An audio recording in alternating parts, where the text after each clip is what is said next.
He grabbed her wrist so hard she felt the bones shift. Right there in the middle of the crowded street, in front of half of Cinder Creek, Alistair Vane closed his fingers around Maren Whitlock's arm like she was property he'd misplaced, and his eyes said exactly what his mouth hadn't bothered to form into words yet. You belong to me. You always have, and you were a fool to think running would change that. You're coming back, he said, low enough that only she could hear. Today, right now, or I will make sure every person in this town knows exactly what kind of woman you really are. Maren did not scream. She did not cry. She stood perfectly still and looked at the man who had haunted 3,000 miles of her life, and she thought of something she hadn't expected to think of in that moment. She thought of Silas Thorne, and what he had said to her 4 words ago that had changed everything. If you've ever had to start over with nothing, and I mean nothing, then you already know something about Maren Whitlock before I tell you a single thing about her. And if this kind of story speaks to you, I hope you'll stay with me all the way to the end. Because I promise you, this one is worth it. Hit that subscribe button if you haven't already, drop a like, and leave a comment telling me what city or country you're watching from. I genuinely want to know how far this story travels. Now let's go back to where it all started. The stagecoach rattled into Cinder Creek on a Tuesday afternoon in October, and Maren Whitlock arrived in it the way most people arrive in places they didn't plan to stay with too little money. Too many secrets, and a face that had learned to reveal nothing. She had $3, 1 carpet bag, and a folded newspaper advertisement that she had read so many times the crease had worn nearly through the paper. Rancher seeks capable woman for practical marriage. No false expectations on either side. Room, security, and fair treatment guaranteed. Write to Silas Thorne, Cinder Creek, Colorado. She had written to him. He had written back 2 sentences, both of them blunt. He had told her the work would be hard and the winters brutal, and that he was not a man built for conversation. She had written back with equal bluntness. She didn't need conversation. She needed somewhere to be. He had sent her the stagecoach fare. That was 2 weeks ago, and for 2 weeks Maren had told herself that she was making a practical decision. Not a desperate one. There was a difference, and she had spent a great deal of the journey trying to remember what it was. The town materialized slowly around the stagecoach, first a livery stable, then a general store with a cracked front window, then a row of clapboard buildings that leaned against each other like tired men at a bar. Cinder Creek was not beautiful. It was not welcoming. It looked exactly like what it was, a place that had survived several hard years and was not in the habit of celebrating its own endurance. Maren stepped down from the coach with her bag and stood in the street and let the cold air hit her face. There was a man across the road watching her. She knew immediately it was Silas Thorne, not because he was what she'd imagined, but because he was the only person in the street who wasn't pretending not to look. Everyone else was stealing glances. He was just looking, the way a person looks at something they've agreed to take on, and are now assessing for what it will actually require of them. He was taller than she'd expected, broader through the shoulders. He had a beard that needed attention and a coat that had been mended at least twice. His face, she would think about this later, was not unkind. It was simply closed, like a door that had been shut long enough that the wood had swollen into the frame and the person inside had forgotten there was an outside. He crossed the street, stopped in front of her. Maren Whitlock, he said. It wasn't a question. Yes, Silas Thorne. He looked at her bag, then at her. That's all you brought? That's all I have. He nodded once, as if that settled something. Stage leaves in an hour if you change your mind. It was, she would realize later, his version of consideration. He was telling her she still had an exit. He wasn't trying to lock the door before she'd even walked through it. She had known men who would have taken the stagecoach fare as a debt she owed him, a chain around her ankle before she'd said a word. Silas Thorne stood there and pointed at the road out of town. She picked up her bag. "Where's the minister?" she said. Something shifted in his face, not quite surprise. More like reassessment. "Other end of town," he said. "You sure?" I already paid for the decision, Maren said. Let's not waste the afternoon. They walked in silence to the minister's house. The few people out on the street watched them pass. One woman, plump, well-dressed, with the particular expression of someone who has appointed herself the moral weather vane of a small community, actually came to her porch to observe their progress.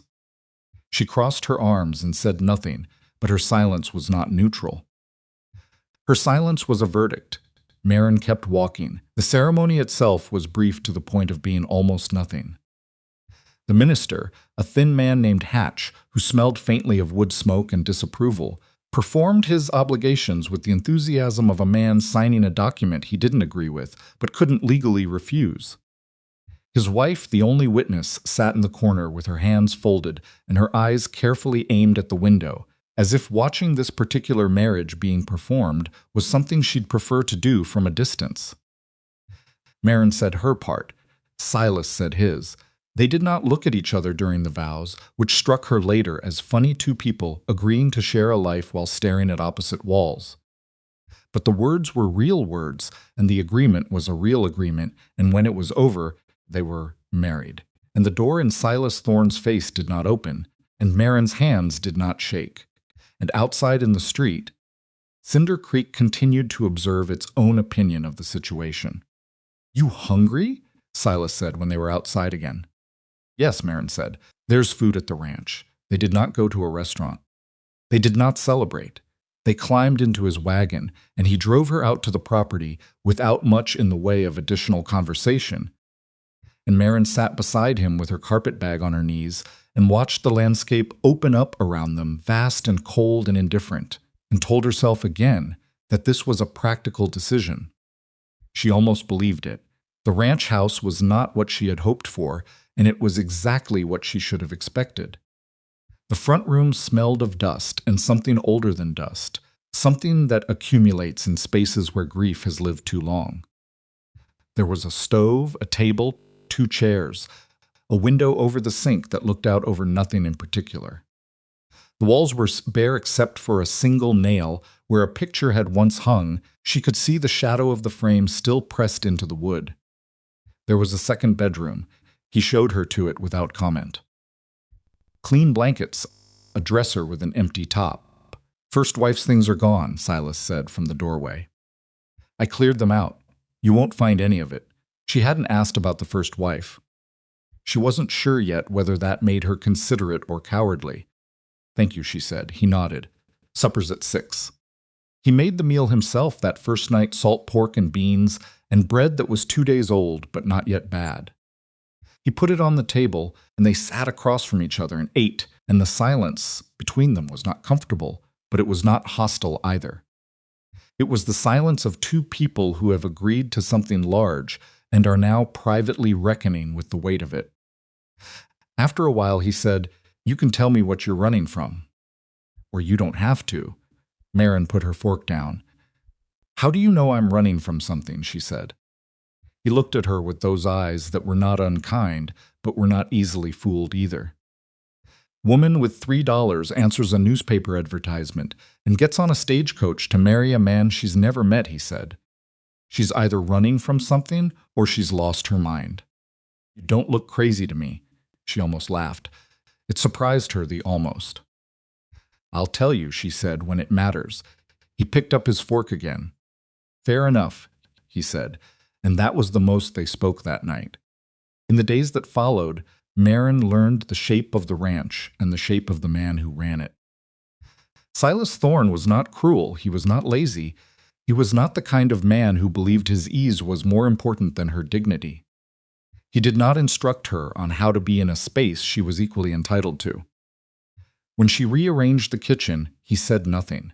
When she moved the chairs in the front room to a configuration that let the afternoon light fall differently, he sat in the new arrangement without comment. He left her alone when she needed it and showed up with practical help splitting wood, carrying water, repairing the door on the root cellar without being asked and without requiring gratitude. It was a form of respect she had almost forgotten existed. Not performed at her, just consistent. She started to breathe differently in that house.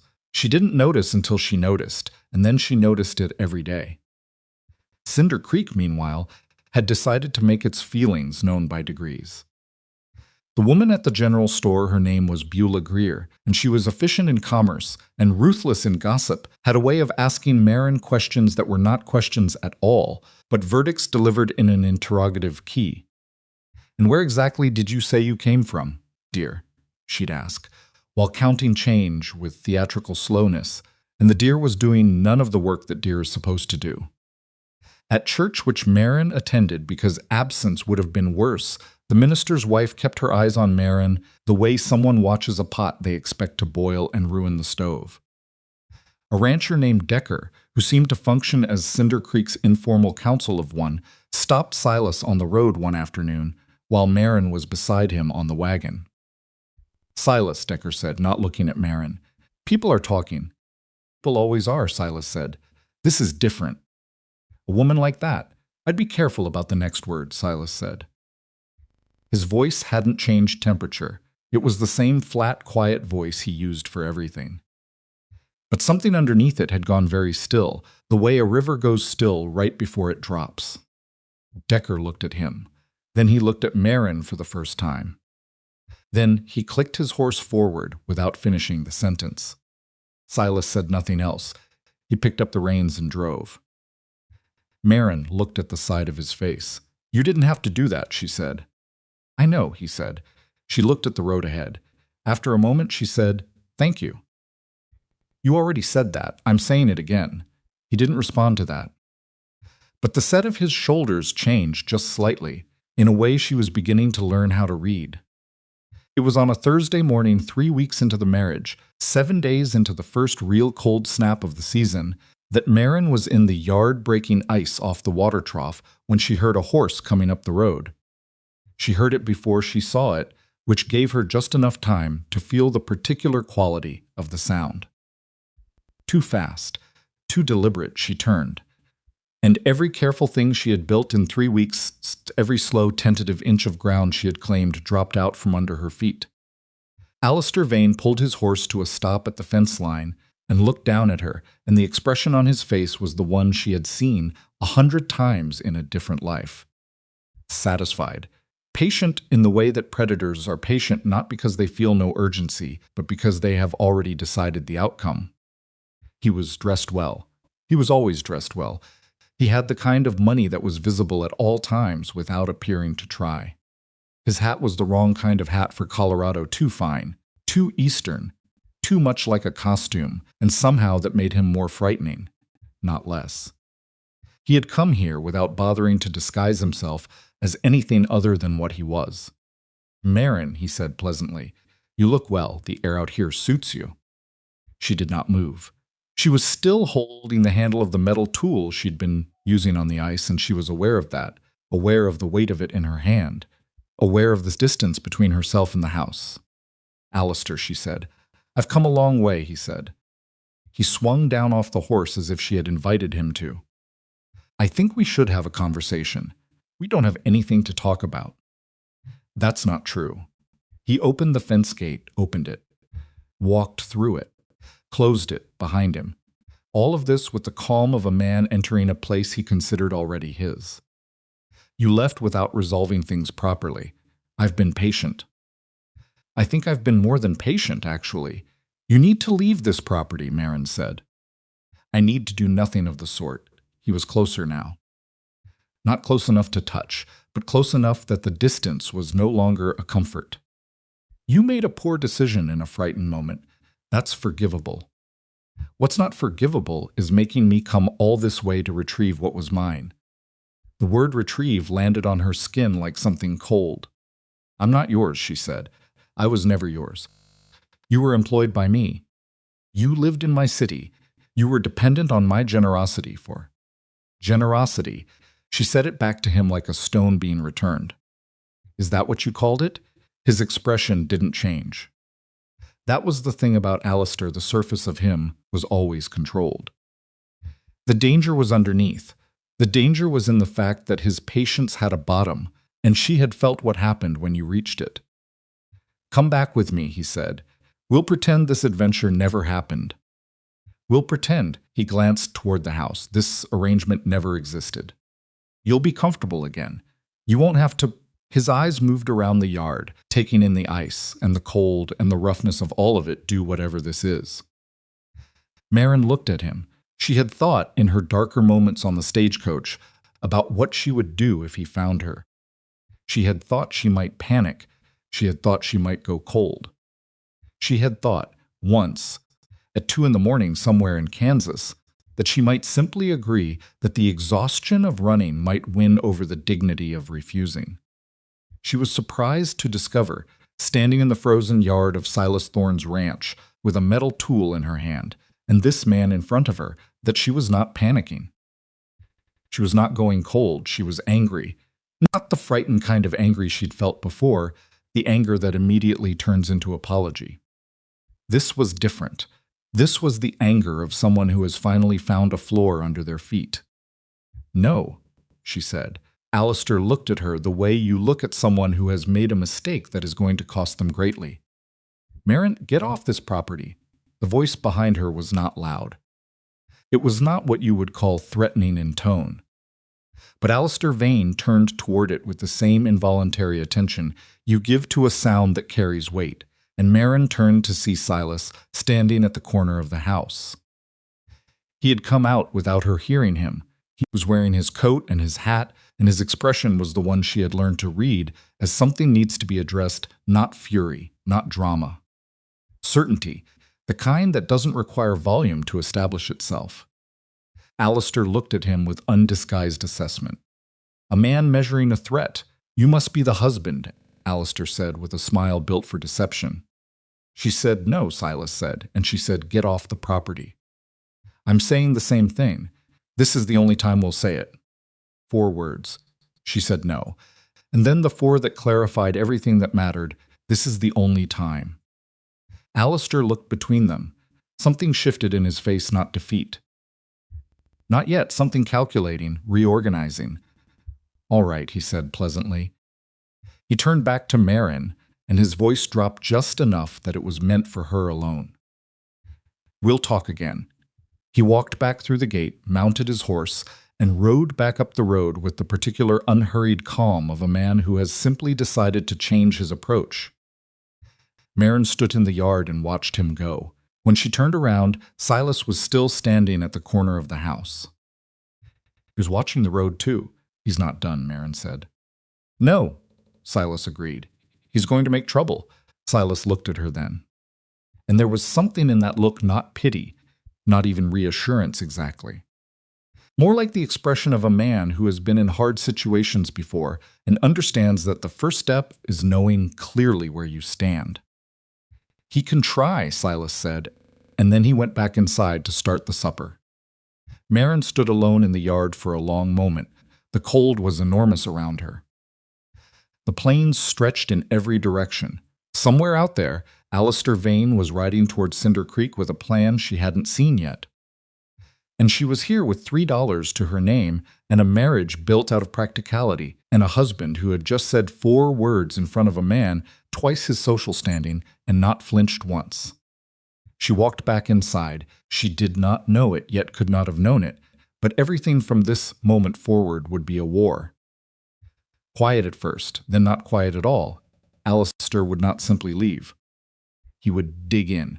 He would spend money and call in favors and charm the people most likely to be charmed and turn Cinder Creek against them piece by piece.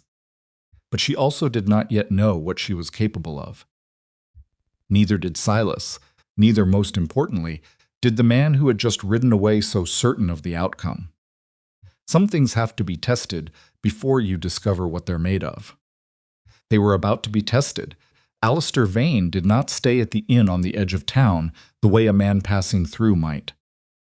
He rented the best room at Hargrove's boarding house, the corner room with 2 windows, and he paid 3 weeks in advance, which in Cinder Creek was the kind of statement that required no accompanying speech.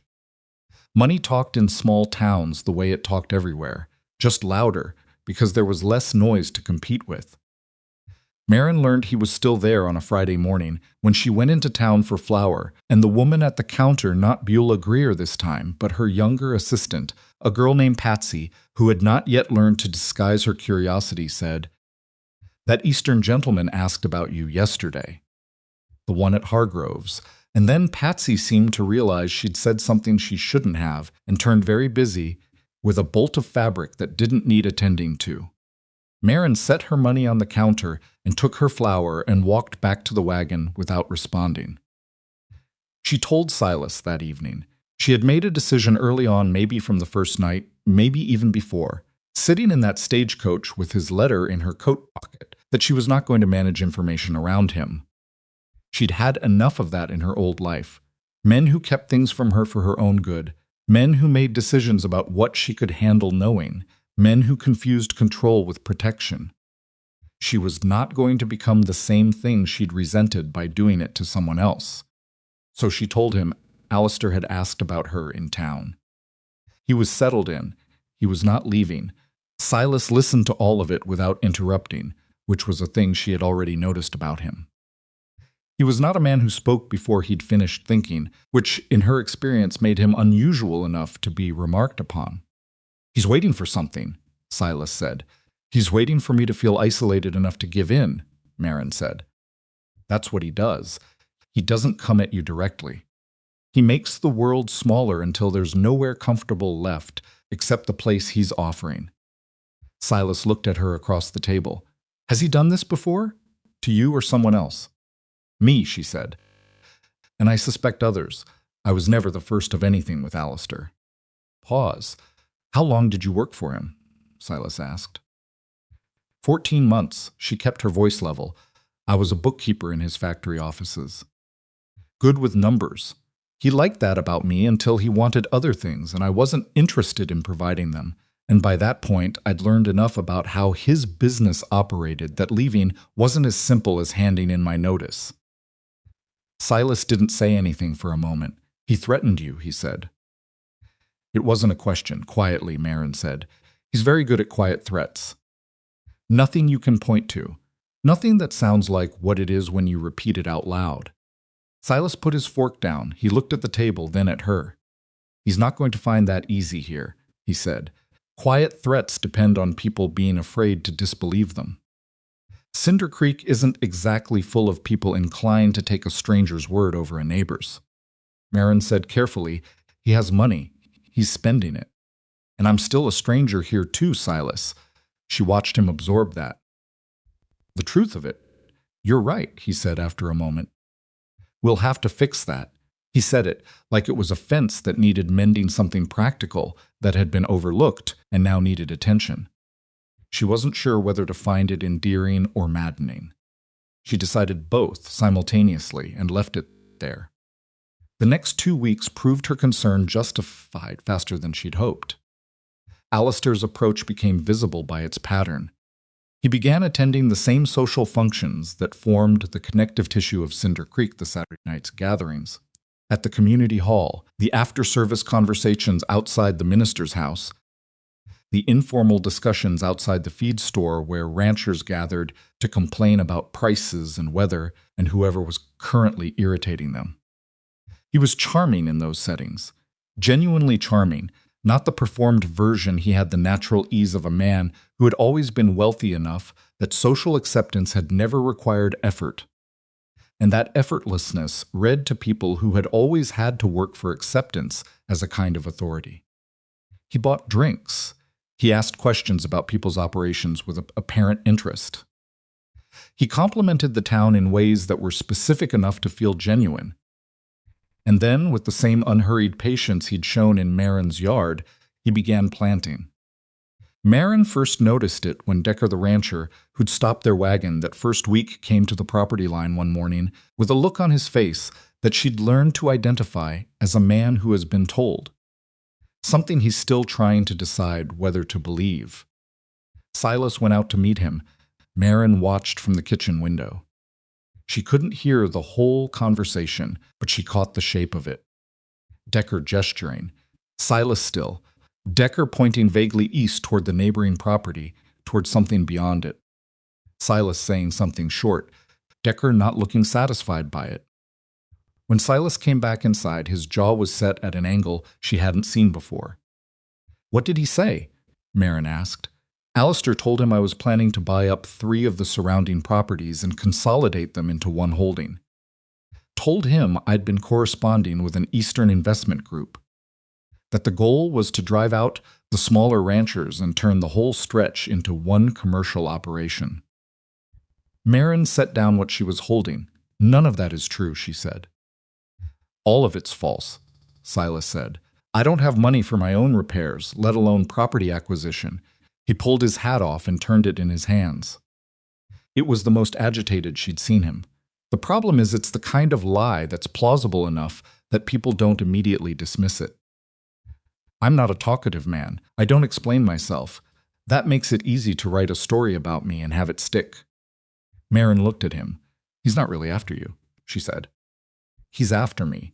You're just the most efficient way through. I know that. He put his hat back on, but the damage will land on both of us equally. She thought about this.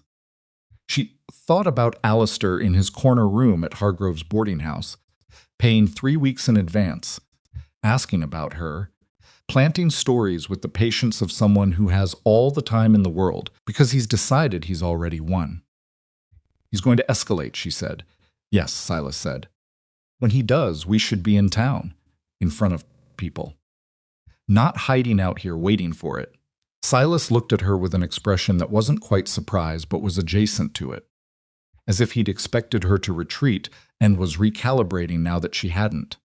You want to walk into the fire, he said. I want to not give him the pleasure of watching us hide, Maren said. Which is the same thing. He considered this for longer than felt comfortable. All right, he said. The first fence was cut 11 days later. Silas found it on a Tuesday, the northeastern corner of the pasture, a clean cut on 6 posts in a row. Professional work. Not the damage of someone angry with wire cutters. This was deliberate and experienced. 4 of his cattle had wandered through the gap and onto Decker's property before anyone noticed. Decker sent his hand over to tell them. The hand, a young man named Fowler, who seemed embarrassed to be there, said Decker was willing to return the cattle, but that this was the 3rd time in a month that Silas's fencing had been found deficient, and that he was beginning to wonder whether it was intentional. Intentional how, Silas said very quietly. Fowler looked at his own boots. I'm just saying what I was told to say.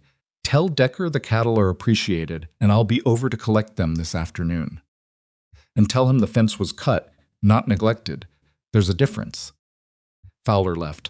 Silas stood at the broken fence for a long time. Maren came out and stood beside him. Tracks? She asked. Covered, but not perfectly. He crouched and touched the ground near the posts. 2 men, maybe 3. They knew what they were doing, but they didn't hang around after to make sure it was clean. He's hired local help, Maren said. Someone who knows fencing. Or someone who works on fences who needed money badly enough. He stood up. His expression was the closed door again, and behind it she could hear something she hadn't heard in him before, not panic, but strain.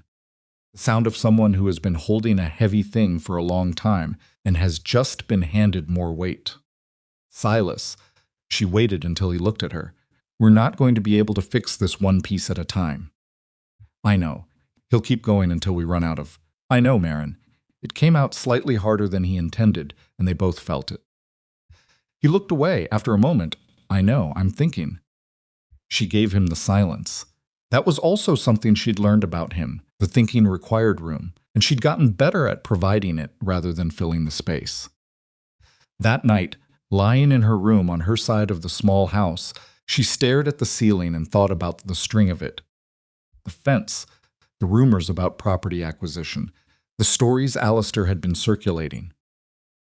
It was all very methodical. He was building a structure, same as he'd done back east, constructing a reality around her that would eventually leave only one door open, and that door would open into his hands.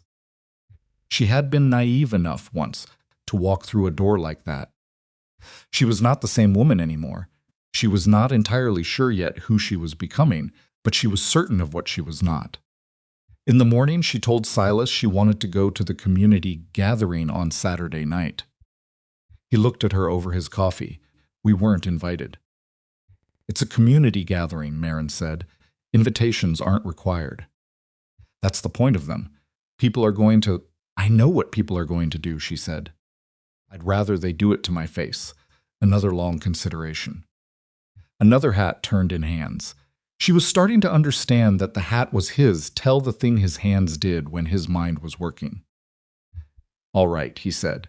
The gathering at the community hall on Saturday was immediately, visibly uncomfortable the moment they walked through the door.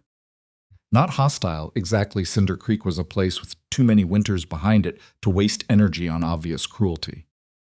But the conversations that had been open snapped shut like books being closed quickly, and the deliberate business of studying other things in other directions began, and Maren felt it on her skin, the way cold air finds the gaps in a coat. Kept walking. She found Hattie Morse, a woman she'd exchanged 3 sentences with at the general store. A rancher's wife with a directness that Maren had found refreshing, and she sat down next to her and asked about her husband's cattle, and listened with genuine attention, and after a while Hattie talked back, cautiously, and then less cautiously, and then, by the end of 20 minutes, with some real warmth. Silas across the room was talking to 2 of the older ranchers. He wasn't enjoying it. She could tell by the set of his shoulders, but he was doing it, which was its own kind of remarkable, given what she understood by now about his relationship with social performance. Then Alistair arrived. He came in through the side door with Hargrove beside him, the boarding house owner, grinning the grin of a man pleased to be seen in distinguished company, and something in the room shifted the way a room shifts when a person of presumed authority enters it. Turned. Conversations adjusted. Alistair saw Maren within seconds. He was too good at reading rooms to miss her. His expression did not change, but his trajectory through the room curved toward her with the subtle inevitability of something that had already been decided. He did not reach her before Minister Hatch stepped up onto the small raised area at the front of the hall and called for attention. Maren had not expected this. She should have. Hatch was not a man given to obvious confrontation. She'd read that about him early. But he was a man given to the kind of moral grandstanding that disguises itself as community concern, the sort that says, I'm not pointing fingers while pointing directly at someone. He spoke about the recent troubles, the cut fencing, the missing cattle, the rumors and tensions that had unsettled the community. He spoke about the importance of Cinder Creek maintaining its character and its standards. He spoke about how outsiders, however they arrived, needed to demonstrate their commitment to the values of the people who had built this place. He did not say Maren's name. He didn't have to. She felt the room's attention land on her like something physical, and beside her, Hattie Morse went very still, and across the room, Silas went absolutely motionless in the way he went motionless when something needed to be addressed. Maren stood up. It wasn't planned. It was the thing her body did before her mind finished deciding, and once she was standing there was nothing to do but follow through. Minister Hatch, she said. Her voice came out steady, which she noted with something like gratitude. With respect, I'd like to understand something. Every head in the room turned toward her. The silence was the complete kind. Hatch looked at her with an expression that managed to be simultaneously patronizing and wary. Mrs. Thorne, the fencing on our property was cut, she said. Deliberately, by persons unknown, who have also been responsible for missing cattle and for stories circulating through this town that have no basis in fact. She paused. That's not a values problem. That's a crime problem. And I'd like to understand why the conversations in this room is about what kind of woman I am rather than about who is committing crimes against us and why. Not a sound. Then from across the room, Alistair said, pleasantly, perhaps because those are not unrelated questions. She turned and looked at him directly. Then you should be very comfortable saying that to the county sheriff, because that's who we'll be speaking to next. Alistair's pleasant expression did not move. But something behind it did, very slightly, and Maren had known him long enough to read it. She had surprised him. Not panicked him, not yet, but surprised him. Silas moved through the room and stood beside her. He didn't touch her. He didn't speak. He simply stood there. In that particular way, he had solid. Contained, not looking for a fight, but not the least bit concerned about one. The minister said something about calm and community and the importance of working through things properly, and some people in the room nodded with the relief of people grateful that someone was providing a way out of an uncomfortable moment. But Maren noticed three things before she and Silas left that night. First, Hattie Morse had not moved away from her. Had, in fact, touched her arm briefly before they stood to go just briefly. A passing pressure, the kind of small solidarity that costs a person something in a place like this. Second, two of the older ranchers that Silas had been speaking to were now watching Alistair Vane with a particular expression, not hostility, but assessment. The kind of look men gave to other men when they'd started to recalculate. Third, Alistair, when he thought no one was watching him, had looked at her with something that was no longer patience. It was the first time she had seen him close to angry. She filed it away. Anger made people accelerate, and when Alistair accelerated, he made mistakes. She had learned this before, at a cost she hadn't been able to afford. She could afford it now. They drove home in the dark without speaking much, the cold wrapping around the wagon and the stars doing what stars do above the Colorado plains, spreading out in every direction like a reminder of scale. After a while, Silas said, without looking at her, "You didn't have to stand up." "Yes, I did," Maren said. A pause. "You weren't afraid," he said. "Not quite a question. I was terrified," she said. "But I've been practicing at not showing it." He was quiet for a moment. Then unexpectedly, "How long? How long have I been practicing?" She thought about it. The real answer went back farther than Alistair, back through her whole adult life, through every situation where being visibly afraid had made things worse. Long enough that I'm not sure I remember the alternative. He seemed to sit with that. "That's a hard way to live," he said. Not pity, just acknowledgement. "It's the way I learned," she said. They reached the ranch. He helped her down from the wagon, not because she needed it, and both of them understood that, but because he'd started doing it, and neither of them had found a reason to change it. Inside, she put water on for tea, and he went to check that the barn was latched against the wind, and when he came back in, she poured him a cup without asking, and he took it without comment, and they sat at the table in the way they'd started to sit not, needing to fill the space with talk, but not needing to be absent from it either. "He's going to do something worse," she said. "Yes." "Soon. Probably." She looked at him. "Are you afraid of what he might do?" Silas considered the question with his usual thoroughness. "I'm worried about what it might cost the ranch," he said finally. "I can handle most things, but if he gets enough people convinced that there's something wrong with this operation, I could lose contracts. Buyers. It's not just personal. The admission cost him something." She could tell because of how he held his cup tighter than he needed to. "I know," she said, "and I know that's partly because of me. Because he followed me here. I'm not saying that." "I know you're not. I'm saying it." She looked at him steadily. "I want you to know that I understand it, and I'm not going to pretend that this situation landed on you from nowhere." He set his cup down. He looked at the table, then at her. "I answered your letter," he said. "I sent the fare. This ranch wasn't in good shape before you arrived, and it was going to get harder regardless." He said the next part carefully, like a man finding his way through unfamiliar ground. "Having someone here who doesn't back down when things get hard is not nothing." "That's not nothing to me." Maren looked at him for a moment longer than was comfortable. Then she said, "All right," because she didn't know what else to say that wouldn't be too much, and she'd learned that with Silas, sometimes the right size of a thing was the thing that lasted. 3 days later, a dozen cattle were driven from the south pasture in the night. They found the tracks in the morning shod horses, at least 3 of them, moving the animals north toward the tree line. The ground was frozen enough that the trail faded within a quarter mile. 2 days after that, tracks were found near Decker's fence line that Decker's own hand confirmed did not belong to anyone on that property.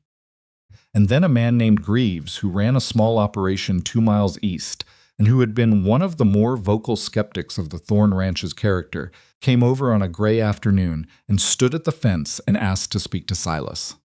Maren stayed on the porch. She watched Silas walk out to Greaves. Watched them talk longer this time, not the short, uncomfortable exchange of before. Watched Greaves take off his hat and turn it in his hands, the same gesture Silas made. She noticed and wondered if that was a thing this country did to men. Silas came back with something different in his face. Not the strained containment of recent days. Something had loosened by a degree. Greaves found boot prints near his own fencing this morning, he said. Same pattern as what we found near the south pasture. He's starting to wonder whether the trouble in this valley isn't coming from the direction he thought it was. Is he willing to say that to anyone? He's thinking about it. She nodded slowly. Alistair made a mistake, she said. Silas looked at her. He hit too many targets, she said. He's so used to operating in a city where people don't all know each other's fence lines and boot print patterns. He doesn't understand that in a place this small, when things start going wrong for more than one person, people eventually compare notes. Silas looked at the road, then back at her, and in his face she saw the thing she'd been watching build since the night she stood up in the community hall, not hope exactly, but something more durable than hope. Strategy, the recognition that they were no longer simply defending ground. We need to force him into the open, Silas said. Yes, Maren said. Before he realizes he's overextended. Yes. He looked at her for a long moment. Then he nodded that single, deliberate nod that she had come to understand meant he'd made a decision and it was settled now. Then we need a plan, he said, and they went inside, and the fire in the stove was small, but it was enough to work by. And they sat at the table together, two people who had not planned to be partners and had somehow become exactly that, and they began to talk about how to end it. Outside, the wind picked up across the Colorado plain, and somewhere in a corner room at Hargrove's boarding house, Alistair Vane sat in a chair by a window and looked out at the darkness and worked through his own calculations with the focused patience of a man who believed he could not lose. He had been wrong about that before without knowing it. He was wrong about it again now. The plan they built that night was not elegant. Maren would have been the first to say so. It had the quality of most things constructed under pressure, functional, imperfect, dependent on variables they couldn't fully control. But it was theirs, and they had built it together at that kitchen table with cold coffee and a fire that needed feeding twice before they were done. And that mattered in ways she couldn't entirely articulate. The core of it was simple, because simple things are harder to unravel. Silas would let it be known casually, through the ordinary channels of a small town where information moved like water, finding cracks that he needed to travel to the county seat for 2 days. A supply matter, a livestock registration issue, something plausible and dull enough not to attract suspicion. He would make the preparation visible, packing a bag, telling Greaves he'd be gone, mentioning it to the hand at the feed store when he went in for grain. He would leave in the morning with the wagon, loud enough to be noticed. He would not, in fact, go anywhere near the county seat. He would circle back through the eastern tree line after dark, come in across the back of the property on foot, and position himself in the drainage ditch that ran along the north pasture fence, a ditch deep enough to conceal a man lying flat, which Silas had used once before during a bad spring flood and knew the dimensions of personally. Maren's part was harder because it required stillness rather than action, and stillness had never been her natural state. She would go to the abandoned equipment shed that sat at the high corner of the north pasture, a structure left over from the previous owner, half collapsed, useful for nothing except storing broken things and, as it turned out, providing an elevated line of sight over the entire north fence line. She would go there before dark, while she could still navigate the ground without a lantern, and she would wait. She would bring the shotgun. You know how to use it, Silas said. It was not a question he'd seen her handle it, but there was something underneath the statement that was asking something else. I know how, she said, and I won't unless there's no other choice. That's all I'm asking. What neither of them said out loud was the thing that sat between them at the table like a third presence. This might not work. Alistair might wait another week. His hired men might choose a different target, a different night.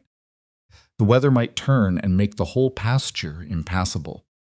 Or worse, someone might get hurt, and the plan that seemed clean on a kitchen table at midnight could become something they'd regret in the clear light of morning. They didn't say any of it.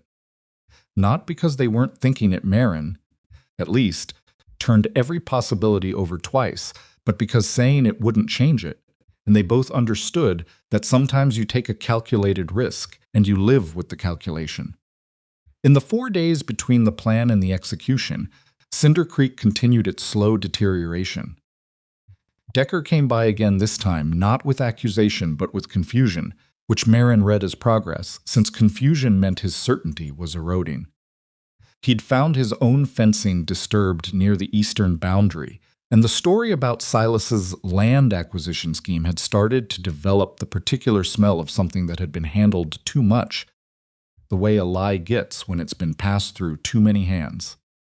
He didn't apologize. Men like Decker did not apologize in any direct way. But he stood at the fence line and talked to Silas about the cut wire in a tone that acknowledged they might be dealing with a shared problem, and that was close enough. Greaves sent word through his hand that 2 of the men who'd been drinking with Alistair at the saloon had been asking around about the Thorne property's layout, which fields were which, where the livestock were kept at night, how many hands Silas employed. The questions had been casual. They had been too casual, which was itself a kind of answer. The night before Silas was scheduled to make his visible departure, they sat at the table again. Not to plan the plan was settled, but because neither of them wanted to be alone with their own thoughts just then, and the table had become the place where that was understood without being said. If something goes wrong, Maren said, it won't. Silas. He looked at her. If something goes wrong, she said again, I need you to know that this was my call as much as yours. Whatever happens, you didn't drag me into anything. He was quiet for a moment. I know that, he said. I want you to actually know it, not just say it. Something crossed his face, not quite discomfort, more like the expression of a man touching a bruise he'd been careful to avoid. My first wife, he said, and then stopped. Maren waited. She wanted to go with me to check the eastern fence the night she died, he said. Thrown from her horse on the way back, ice on the road in the dark, he looked at his hands. I told her to stay home. She went anyway because that was who she was. He paused. I spent 3 years deciding that was my fault. The fire made it sounds. The wind moved outside. It wasn't your fault, Maren said. I know that now. He said it the way people say things they have decided to believe, even when part of them hasn't fully arrived at the belief yet. Most days. She sounds like she was her own person, Maren said. Who made her own choices? She was, he said. She absolutely was. They sat with that for a moment. Then Maren said, Then you understand why I'm not staying home tomorrow night. He looked at her with something in his face that was complicated and maybe a little raw. Yes, he said. I do, that was all. But it was the truest thing they'd said to each other since the marriage began. And they both seemed to feel the weight of that, the particular gravity of a real thing after a stretch of careful things. In the morning, he loaded the wagon with theatrical completeness, a packed bag, a roll of canvas, enough visible supply to justify 2 days of travel, and drove out of the yard and up the main road toward town, where at least 4 people whose names he knew would see him pass and be able to confirm his departure later. Maren watched him go from the porch, then she went inside and waited for dark. She left the house at 7:30, when the sky had dropped into the deep blue that comes just before black. She carried the shotgun broken open over her arm, 2 shells in her coat pocket, a third in her hand, because her hands needed something to do. She crossed the south yard and cut east along the fence line, and then north into the pasture through a gap in the brush that she had walked 3 times in daylight to memorize. The equipment shed was worse inside than she remembered. The roof on the east end had given way, and the timbers were rotten where they'd been wet, and there were sounds from the corners that she decided were wind and nothing else. She found the wall with the longest intact section and put her back to it and crouched where a gap in the boards gave her a clean view of the north fence line 60 yards away. She was early by at least an hour. She had expected the waiting to be the hardest part. She had not expected it to be as hard as it was. The cold settled into her within 20 minutes. Not the surface cold of a winter walk, but the deeper kind that finds the places you're not moving and parks itself there. Her knees ached. The shotgun was heavier than it had seemed in the house. At some point, a board shifted somewhere in the shed's collapsed section, and she had the shells loaded and the gun up before she'd finished deciding to do it, and then spent the next several minutes convincing her hands to steady. Thought about Silas in the drainage ditch in the dark and decided his position was worse than hers, and that helped slightly. She thought about Alistair in his corner room at Hargrove's, and that helped more. An hour passed. Possibly more. She had no way to measure it accurately, and her mind was not reliable company in the dark. The temperature dropped. The stars came out in the complete way they did out here, with no city light to dilute them, and even pressed against a rotting wall in a collapsing shed, she noticed them, automatically, because that was the kind of thing this landscape did to you, whether you wanted it to or not. She heard the horses at 11 or close to it, not one horse. More than two. They came from the north, which meant they'd come around the long way rather than through town, which meant they knew the property layout and had planned a route that avoided the most visible roads. The questions Greaves's hand had reported suddenly made complete sense. She pressed further into the shadow of the wall and controlled her breathing. 3 riders materialized out of the dark, moving along the outside of the north fence. They dismounted well back from the fence line, experienced enough to know that horses made noise near wire, and came forward on foot. She could see the shapes of them clearly enough, 2 large men, one slightly smaller. They carried tools. They moved with the efficiency of people who had done this before, or something very like it. One of them went straight to the fence and began working on the wire. Another went farther along to work a second section. The third stayed back and held the horses and looked out in every direction with the attentiveness of a man being paid to watch. Maren did not move. She had agreed with Silas that the signal would be his. He had the better vantage on timing. He could see the fence and both sides of the pasture from the ditch. She would not act until he did. This required waiting, while men cut the fence that she had helped repair with her own hands, and it was one of the harder disciplines of the night. Then a 4th figure appeared. He came up from the road on a dark horse, and he sat the saddle the way Alistair Vane did everything, with the assumption of someone for whom the world arranges itself into comfort. He did not dismount immediately. He surveyed the scene with his hands loose on the reins and something satisfied in his posture. Then he swung down and walked to the man nearest him, and they exchanged words. Maren was too far to hear them clearly. She caught fragments of word here, a gesture there. The hired man pointed at the fence. Alistair nodded. He pulled something from his coat, she couldn't see what, and the man took it. Then Alistair looked at the pasture and at the dark house beyond it, and said something that carried partially on the cold air. She caught not going to be so simple for her now. And when a man's reputation goes, the woman follows. And then, more clearly than anything else, because he turned toward the fence and his voice carried over the open ground, "Get them all out. Every last one. I want this pasture empty by morning, and I want it looking like it's been empty for days." Maren closed her eyes for exactly 1 second. She opened them.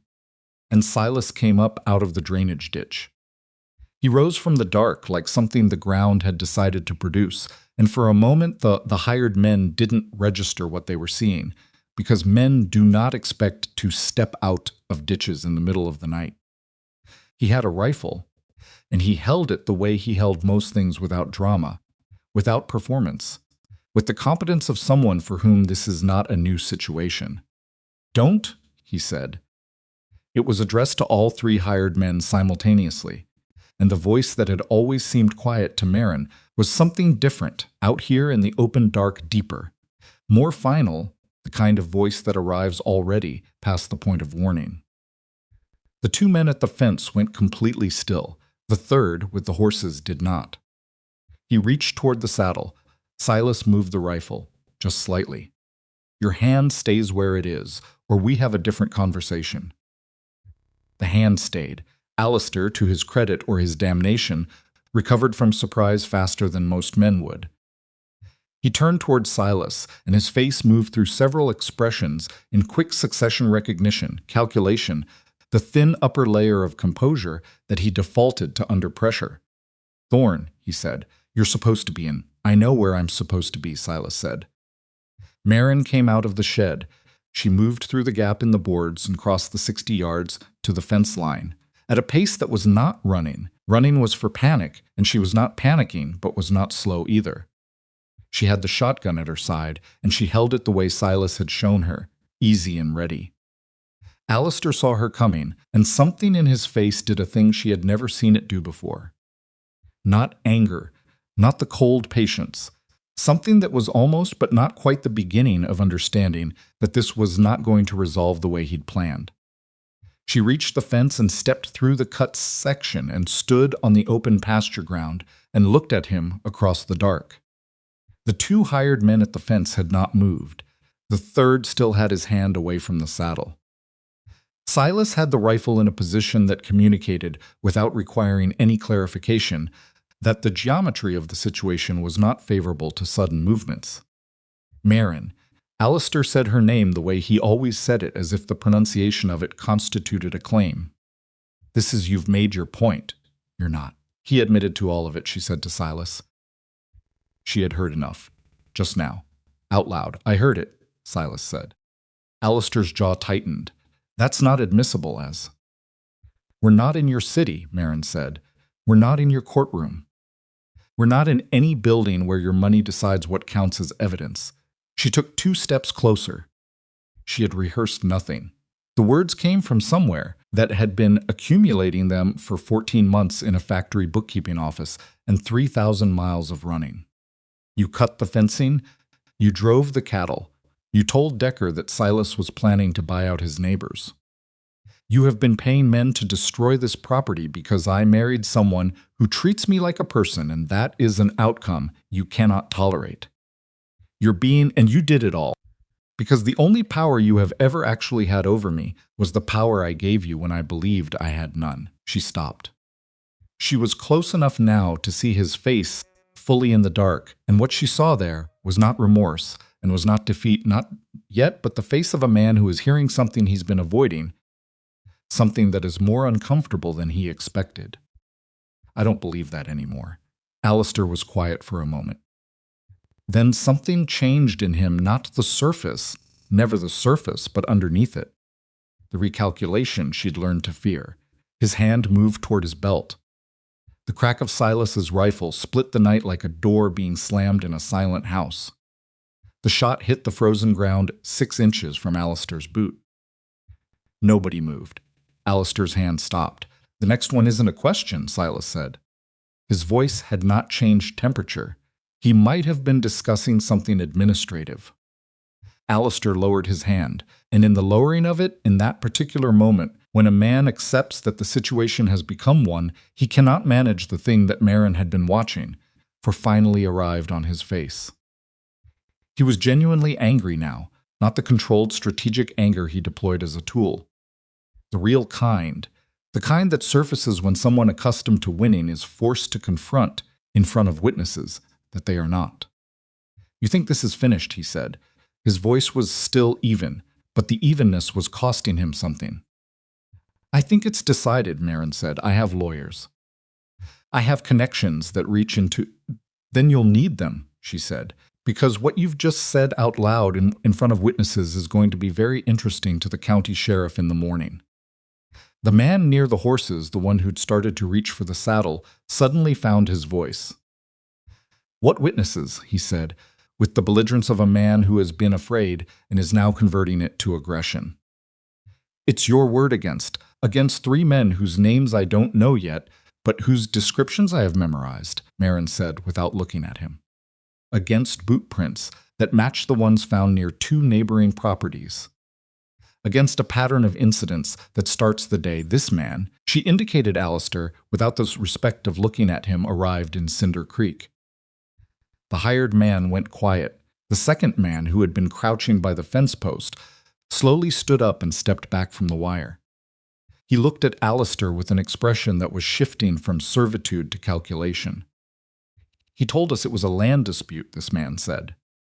Our side against his. He said it was legal. He said the sheriff was. Quiet, Alistair said.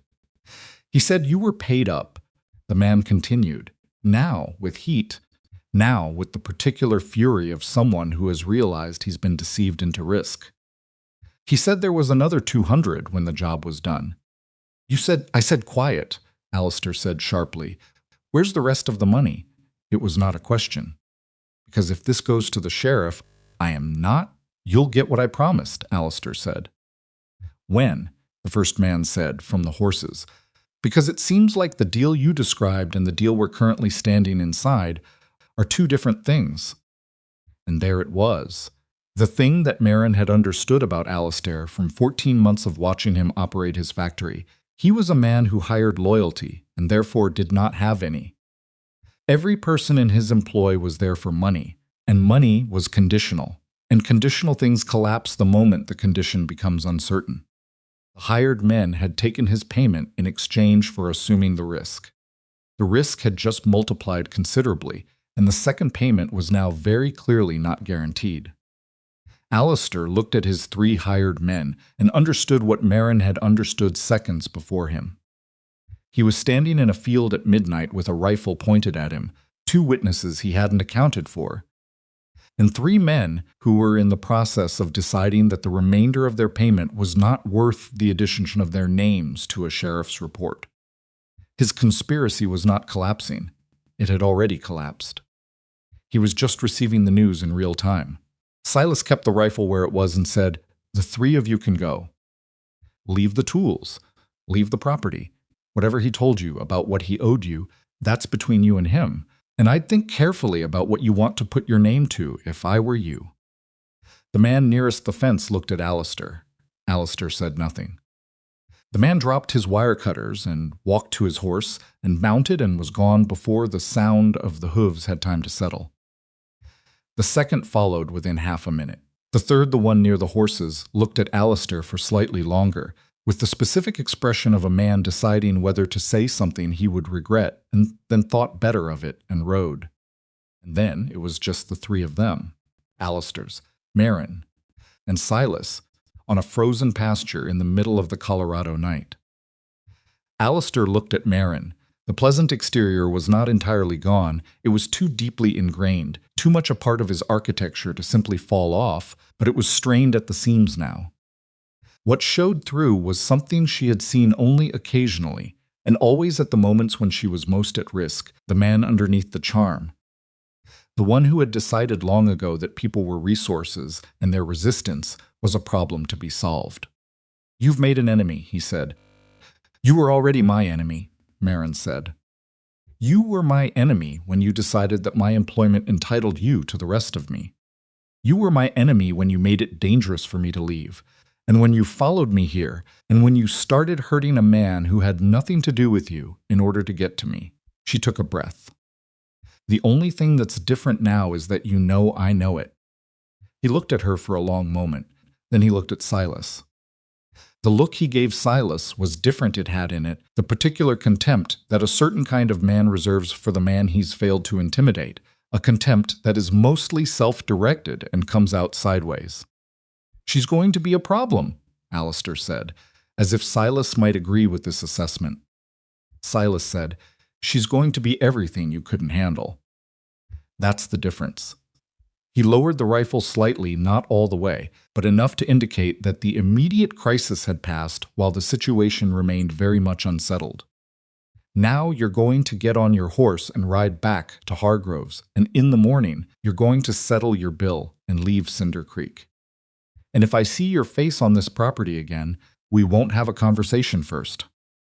Alistair looked at him. He looked at the rifle. He looked at Maren. For a moment, a real moment, not a theatrical one, he seemed to be genuinely considering whether there was a version of this he could salvage.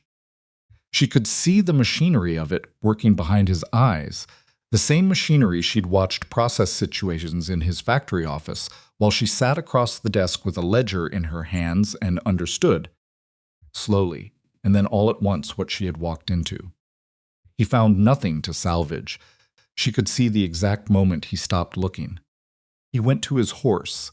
He mounted without speaking. He looked at her one final time from the height of the saddle, and in that look she understood two things simultaneously: that he was not done, not truly, not in the deep structural way that men like him were capable of being done, and that he knew now that she was not either. He rode. The sound of the horse faded north, the way he'd come, and then the pasture was silent except for the wind and the particular breathing of two people who have just come through something that required everything they had. Maren stood with the shotgun at her side and looked at the cut fence and the scattered tools and the frozen ground and felt something move through her that she didn't immediately have words for. Not triumph was too loud for what it was. Something quieter, something that had to do with standing on ground she'd helped pay for and hold and refusing to be moved from it. Silas came to stand beside her. He didn't say anything for a moment. Neither did she. Then he said, "You all right?" "Yes," she said. And then, because honesty had become their default, "I'm shaking." "So am I," he said. She looked at him. His hands on the rifle were, in fact, not entirely steady. And something about seeing that, about the fact that he said it without embarrassment, without the need to be more composed than he was, made something loosen in her chest that she hadn't known was tight. "We need to find a way to contact the sheriff tonight," she said, "before he gets back to town and starts constructing a different version of what happened here. There's a man in town, Aldous Pryor, who rides to the county seat twice a week," Silas said. "He'll go tonight if I ask him. I've helped him with things before." "Can you ask him at this hour?" "I can." He paused. "I'll go now if you can manage here for a few hours." "I can manage," she said. He started toward the barn, then stopped. He turned back and looked at her standing in the middle of the dark pasture with the shotgun and the cut wire and the scattered tools and the wide, indifferent Colorado sky above all of it. "What you said to him," Silas said, "about his power only existing while you believed you had none." Maren waited. "Did you believe that when you said it?" he asked. "Or were you saying it to hurt him?" She thought about it honestly, because that was the only way that question deserved to be answered. "Both," she said finally, "and I think that's the point. I said it because it was true, and it was also the thing most likely to land on him where he couldn't deflect it." She paused. "That's not manipulation. That's just knowing where someone is actually vulnerable." Silas nodded slowly. "He won't forget it," he said. "No," Maren agreed. "He won't. Neither will I," Silas said. And there was something in how he said it that was different from how he said most things, less contained, less managed. More like the man she'd glimpsed in pieces over these weeks, the one behind the closed door that was starting, by degrees, to stand ajar. He went to saddle the horse. She stayed in the pasture. She looked at the cut fence, at the work they'd have to do tomorrow to repair it, at the tools Alistair's men had left behind as they fled, and she felt, beneath the cold and the fatigue and the still-present tremor in her hands, the solid fact of a floor beneath her feet. Not borrowed, not temporary, not dependent on anyone's decision but her own. She was still standing on it, and somewhere to the north, Alistair Vane was riding toward a boarding house and a corner room, and the first quiet hours of the rest of his life as a man who had looked at Maren Whitlock and misjudged, completely and irreparably, what she was made of. Aldous Pryor rode for the county seat before midnight and came back 2 days later with Sheriff Clem Hatter, a compact, weathered man in his 50s who had the particular economy of movement that came from spending 30 years making decisions in situations where the wrong one cost somebody something they couldn't get back. He arrived without fanfare, tied his horse at the thorn fence post, and sat at their kitchen table with a cup of coffee he didn't touch, and listened to everything Maren and Silas told him with the focused attention of a man who was already assembling the shape of a case in his head while the words were still coming. He asked questions that were precise and unsentimental. He asked them of Maren first, then of Silas, and he noted the places where their accounts matched, which was most of it, without commenting on the fact that they matched, because a man like Hatter understood that corroboration was not the same as collusion, and that two people who had been through the same night would remember it the same way. When they were done, he sat with his untouched coffee for a moment. The two men who rode off, he said, "Could you identify them?" "One of them, yes," Silas said. "I've seen him before. Works seasonal labor up near the Kettle Creek area. His name is either Doss or Dorsey. I've heard it both ways." "Doss?" Hatter said, as if confirming something he already suspected. "Lester Doss. He's been connected to two other incidents up north that I haven't been able to close. He looked at Maren, and Vane stated clearly that he'd paid them. You heard him." "Clearly enough," Maren said. "He said he wanted the pasture empty, and he said it to his men while he believed himself unobserved. And earlier, before he knew Silas was there, he told me directly that he intended to keep coming after us." "That's not admission of specific criminal acts," Hatter said, "but it builds the picture." He picked up his coffee, looked at it, set it down again. "I'm going to talk to Vane this morning. I want to see what he says when he doesn't have time to prepare a story." "He'll have a lawyer by now," Maren said. "Probably," Hatter agreed. "But lawyers take time to arrive from the city, and Vane's been here long enough that he's made impressions on people. Not all of them favorable, it turns out." He looked at her. "Beulah Greer told me 2 days ago before your messenger arrived, on her own, that Vane had offered her money to spread certain information about you and your husband." She declined. She was upset that she'd been approached. Maren absorbed this without visibly reacting, but something moved in her. Beulah Greer, who had asked questions in that particular tone, who had counted change with theatrical slowness, Beulah Greer, who had apparently drawn a line she wasn't willing to cross and had gone to the sheriff about it on her own initiative.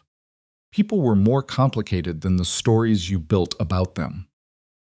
She kept relearning this. Hatter left for town. Silas walked him to his horse, and through the kitchen window, Maren watched them talk for a moment longer at the fence, two men, both practical, both from the same hard country, and that common language of landscape and consequence making their conversation easier than it might otherwise have been. When Silas came back in, he sat down across from her and looked like a man who had not slept properly in 3 days, which was accurate. "She went to the sheriff herself," Maren said. "Beulah?" "Yes." Silas was quiet for a moment. "People surprise you," he said. "They do," Maren said. "I don't always let them." He looked at her. "Neither do I." It was the kind of admission that didn't require a response, so she didn't give one, and he seemed to appreciate that. Hatter brought Alistair in for questioning that afternoon. He did not arrest him, not yet, but the questioning took place at the sheriff's temporary office in Cinder Creek, and it was not brief, and by the time it concluded, 3 things had happened that Maren would only learn about incrementally over the following days. First, Lester Doss, located at a ranch north of town where he'd apparently assumed no one would look in the first 24 hours, agreed to talk to Hatter in exchange for certain considerations regarding charges against himself. His account of what Alistair had hired him to do was specific and detailed, including dates, agreed amounts, and instructions he'd received in writing a piece of paper Doss had kept, apparently, because men in Doss's position understood that written evidence was insurance. Second, the third hired man, whose name turned out to be Harwick, and who had been the one to reach toward the saddle, had already left Cinder Creek entirely by the time Hatter went looking for him. which Hatter noted was itself a kind of statement. Third, Alistair. When pressed by Hatter on the question of his relationship with Maren and the circumstances under which she had left his employment, had said something that Hatter relayed to Maren 2 days later with the careful neutrality of a man presenting information he wanted her to have. He had said that Maren was a troubled woman with a history of manufacturing grievances against employers, and that her accusation should be understood in that light. Hatter told her this and then waited. Maren said, "How many women worked in his factory?" According to the business records I've been able to access, Hatter said somewhere between 60 and 80 at any given time. "Then I'm not the first person he said that about," she said. "And I won't be the last unless someone asks the others." Hatter looked at her with an expression that was not quite a smile, but was adjacent to the expression of a man who has had the same thought and is pleased that the person across from him has also arrived at it. "I've already sent a letter to the marshal's office in the city," he said. "They have jurisdiction over his business operations there. What happens next depends on what they find. What they found, it turned out, was considerable. But that came later. In the immediate days after the confrontation in the North Pasture, what Cinder Creek grappled with was closer and more uncomfortable, the fact that it had, for weeks, allowed itself to be weaponized against 2 of its own by a man who had no stake in the place and no investment in its people. This was not a comfortable thing to sit with, and different people sat with it differently. Decker came by on a Thursday. He came to the door this time, which was different from the fence line conversations of before. He knocked, and when Maren answered, he had his hat in his hands literally, physically, in his hands in the way that men hold hats when they are trying to communicate something they don't have easy words for.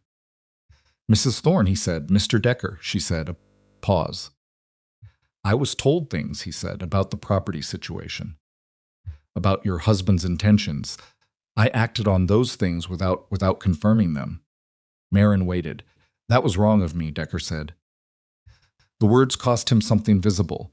"I had a responsibility to check what I'd been told before I repeated it, and I didn't do that." She looked at him. He was not a bad man. She had understood that even when he was being a problem, he was a man who had worked hard for what he had and was frightened of losing it, and had been handed a story that confirmed his fear and hadn't looked past it. People did that. She had done it herself in different circumstances. "Thank you for saying so," she said. "I mean that." He nodded, relieved in the way people are when they've done something they were dreading and it turned out to be survivable. "If there's anything the property needs fencing material, labor, I've got men I could send over." "We may take you up on that," she said. He left. She watched him go and thought that this, too, was a kind of victory, smaller and less dramatic than the one in the North Pasture, but in some ways more consequential. You could win a confrontation and still lose the place you were trying to defend. The real defense was this: the slow, unglamorous work of being real people to other real people until the story someone else had written about you lost its grip. The following week brought the letter. It arrived on a Tuesday, which was otherwise unremarkable, and it came from an attorney in the city whose name Maren did not recognize. She opened it at the kitchen table while Silas was outside and read it twice before he came back in. Alistair's fraud case had expanded. The marshal's office had identified 6 other women, former employees of Vane's factory operation, who had made complaints over the preceding 4 years that had been quietly buried, some through legal pressure, some through financial settlement, some simply because no one with authority had been sufficiently interested in pursuing them. The expansion of the case meant that Maren's account, specific, documented, consistent, was now relevant beyond Cinder Creek and beyond the criminal mischief charges that Hatter was building locally. The attorney was asking her to testify in the city. In court on record, she set the letter down on the table and sat with it for a while. Fire was going. The house made its sounds. Outside, she could hear Silas working on something, a regular, rhythmic sound that had become part of the texture of the place for her, the way the wind was, and the creak of the barn door. She was still sitting with the letter when he came in and read her expression, and she handed it to him without preamble. He read it. He read it again the way she had. "You don't have to," he said. "I know, it would mean going back east." "I know. For at least it sounds like 2 weeks, possibly more." "The trial date isn't, Silas." She said it gently. "I know all of that." He put the letter down. He looked at her. "What are you thinking?" She considered the honest answer. "I'm thinking about the other 6 women," she said, "and the ones before them that no one's found yet. And I'm thinking about what it cost me to leave, and whether I'm willing to let the leaving be the only thing I did about it." Silas was quiet. "I'm also thinking," she said, "that I'm afraid. Not of Alistair specifically, of the room, of his lawyers and what they'll say, and what it will feel like to have my character dissected in front of strangers." "That's reasonable," he said. "It doesn't change what I'm going to do," she said. He looked at her for a moment. "Then when do we leave?" She felt something move through her at that word. "We." Not offered as performance. Not calculated for effect, he said it the way he said most things. As a simple statement of what he intended. The same voice he used to tell her the cattle needed moving or the south fence needed attention. As if going with her were simply the obvious thing, the thing that required no particular deliberation, because it had already been decided somewhere earlier, in some conversation they'd had without having it. "You don't have to come," she said. "The ranch can manage 2 weeks," he said. "Greaves owes me for the use of my bull last spring." "I'll call it in." She nodded. Her throat felt strange. "Silas," she said. He looked at her. "Thank you," she said. And she said it the way she said it at the beginning, back when it was still new, not as a formality, not as social currency, but as the real thing, the actual feeling, the gratitude of someone who has been alone long enough to understand what the opposite means. He nodded once, picked up his hat. "I'll go talk to Greaves this afternoon," he said. She watched him go out and stood in the kitchen with the letter on the table and the fire going, and the sound of him crossing the yard outside. And she thought about the woman who had arrived on a stagecoach with $3 and a newspaper advertisement, and the careful, controlled stillness of someone who had learned to expect to handle everything alone. That woman was still in her. She didn't think she'd ever be entirely gone. But she was no longer the only version.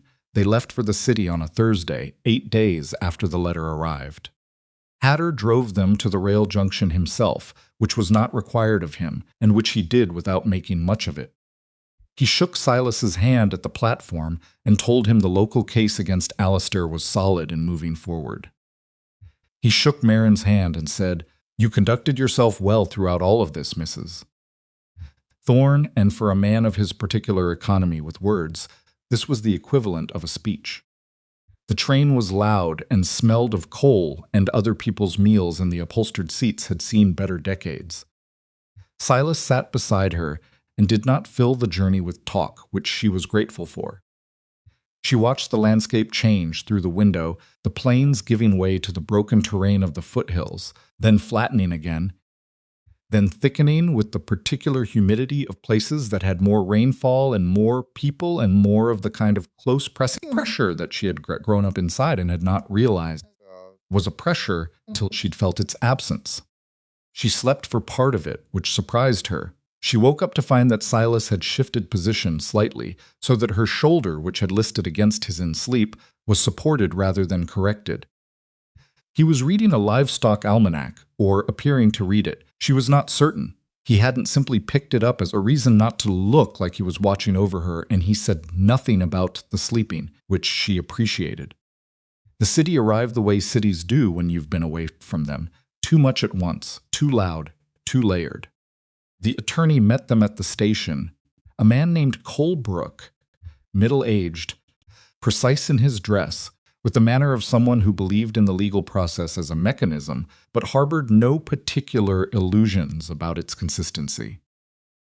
He briefed them in a hansom cab on the way to the hotel, speaking primarily to Maren, because she was the one who would be on the stand. The case, he explained, was strong. The financial evidence was extensive. Alistair had been systematically undervaluing the labor of his workers while reporting inflated operational costs, pocketing the difference through a series of subsidiary accounts that the Marshal's investigators had spent 6 weeks untangling. The coercion charges were more complex, but supported by the testimony of 3 other women who had already agreed to speak, and whose accounts were sufficiently consistent with Maren's that the defense would have difficulty dismissing them.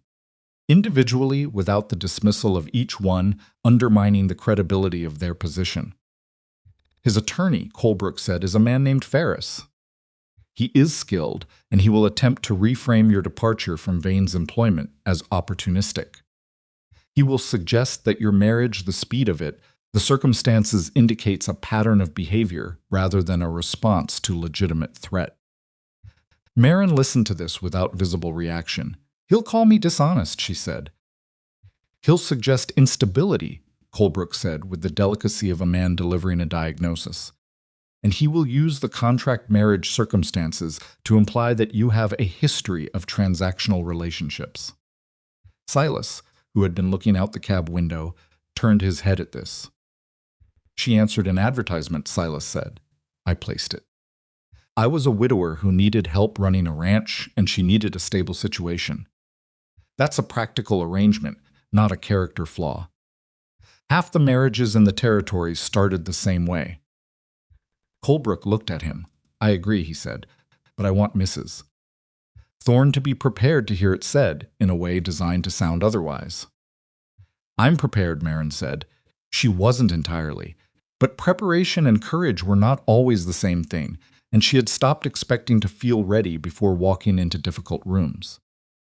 Ready was a feeling that sometimes showed up and sometimes didn't, and you went in either way. The courtroom was 3 days later. It was a large room with high ceilings and the smell of old wood and the particular acoustic quality of a space where many difficult things had been said and absorbed into the walls. Maren sat outside it for 40 minutes before they called her, which was its own kind of test the waiting, listening to sounds she couldn't interpret, constructing and revising what she thought was happening based on muffled voices and the occasional shift of feet. Silas sat beside her on the bench. At some point his hand settled over hers on her knee, not a grip, not possessive, just present, and she did not move it. When they called her name, she went in. The room was full. Not with people she knew, with people who knew Alistair, who worked for him, or who had invested with him, or who were there in the official capacity of judgment. Alistair himself sat at the defendant's table and looked at her when she entered, and his expression was the one she had seen in the field in the dark, the damaged patience of a man who has not yet accepted the outcome but is beginning, in the most controlled parts of himself, to understand it.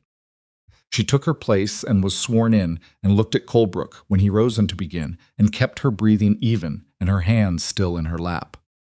He walked her through it carefully and in sequence.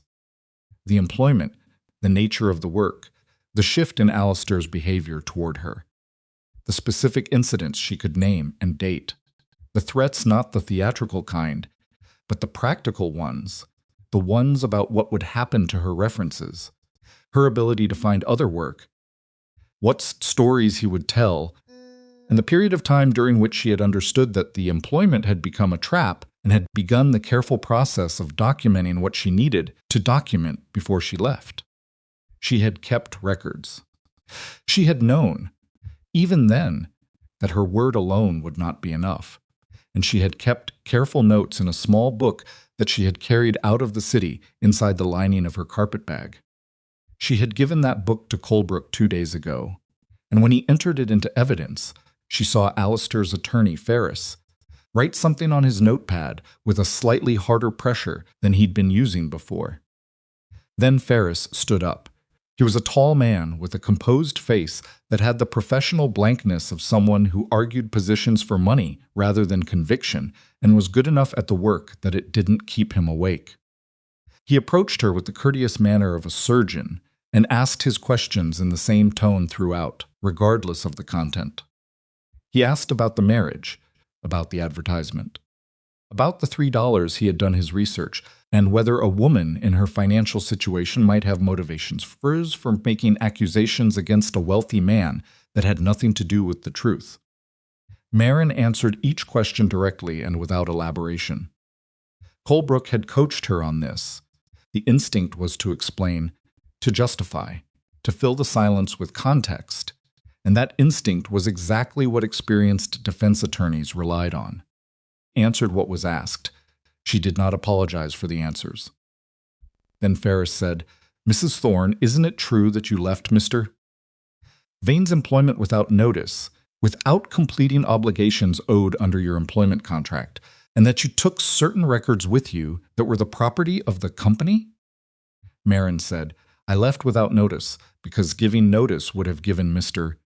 Vane time to prevent me from leaving. I took records that documented what was being done to me because I understood that without them no one would believe me." Ferris said, "You asked me what was true," Maren said. "That's what's true." A murmur went through the room. The judge said something brief, and the room settled.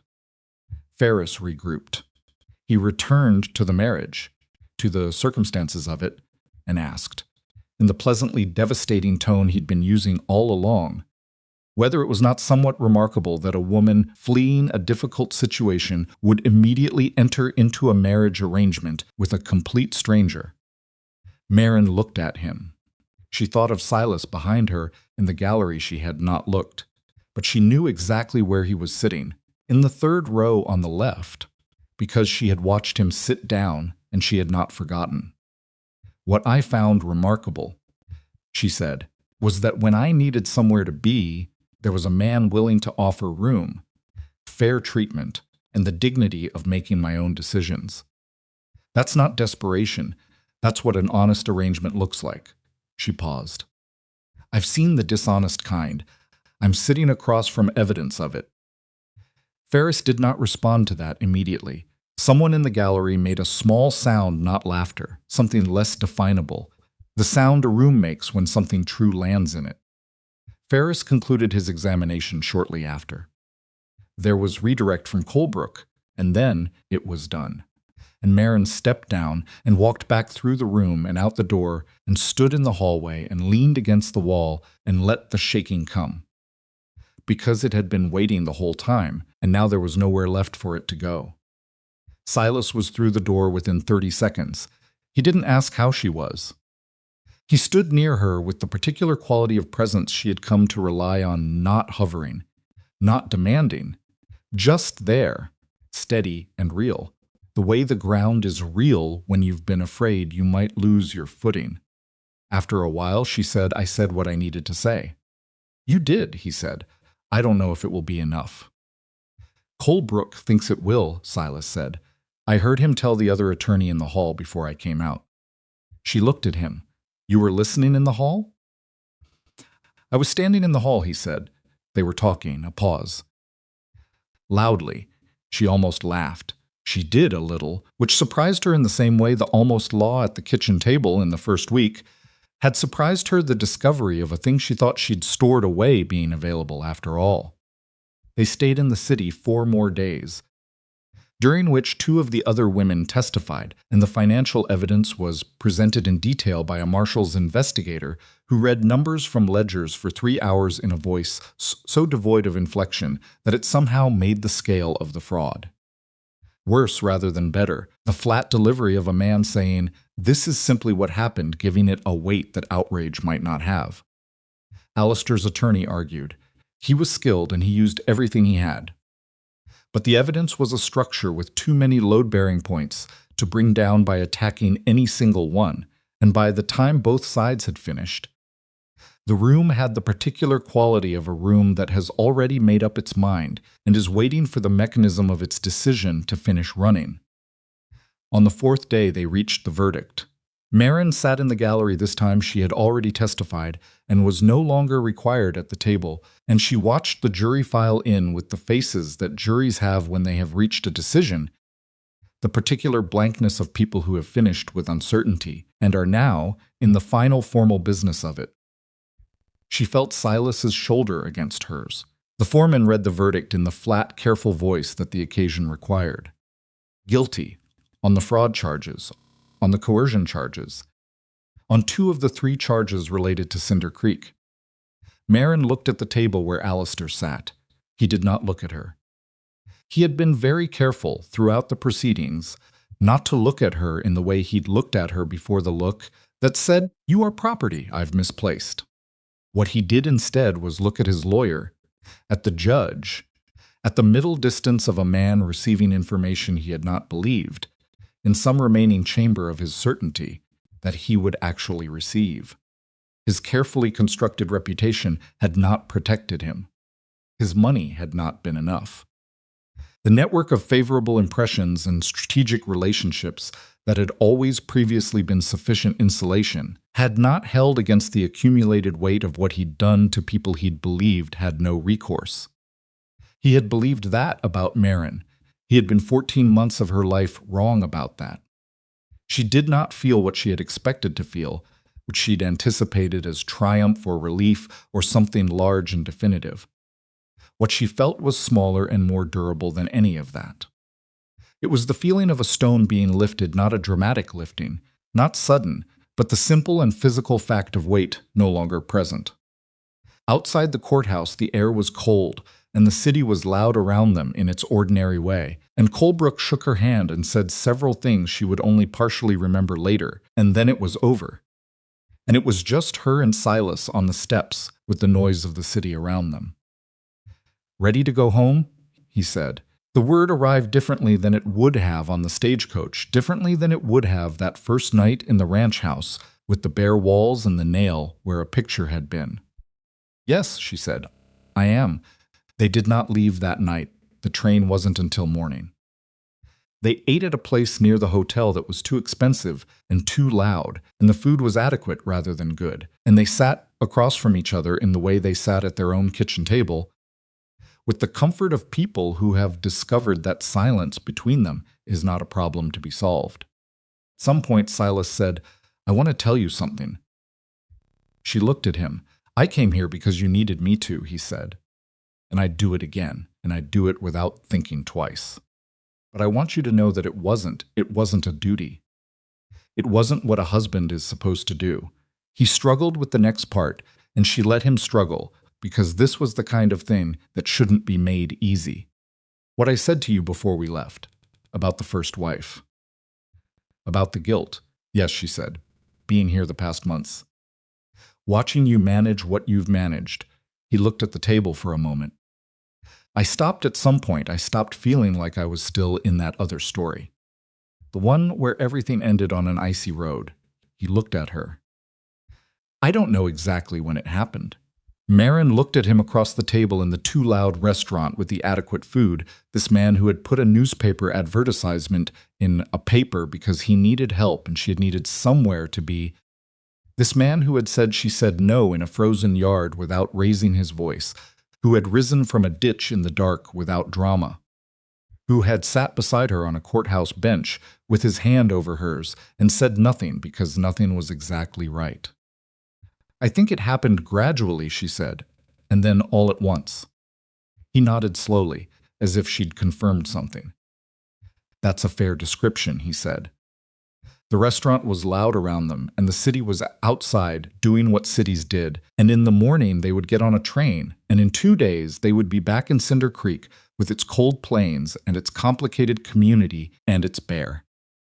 Winters, and there was still fence to repair and cattle to account for, and a ranch that needed more work than either of them would finish in a season.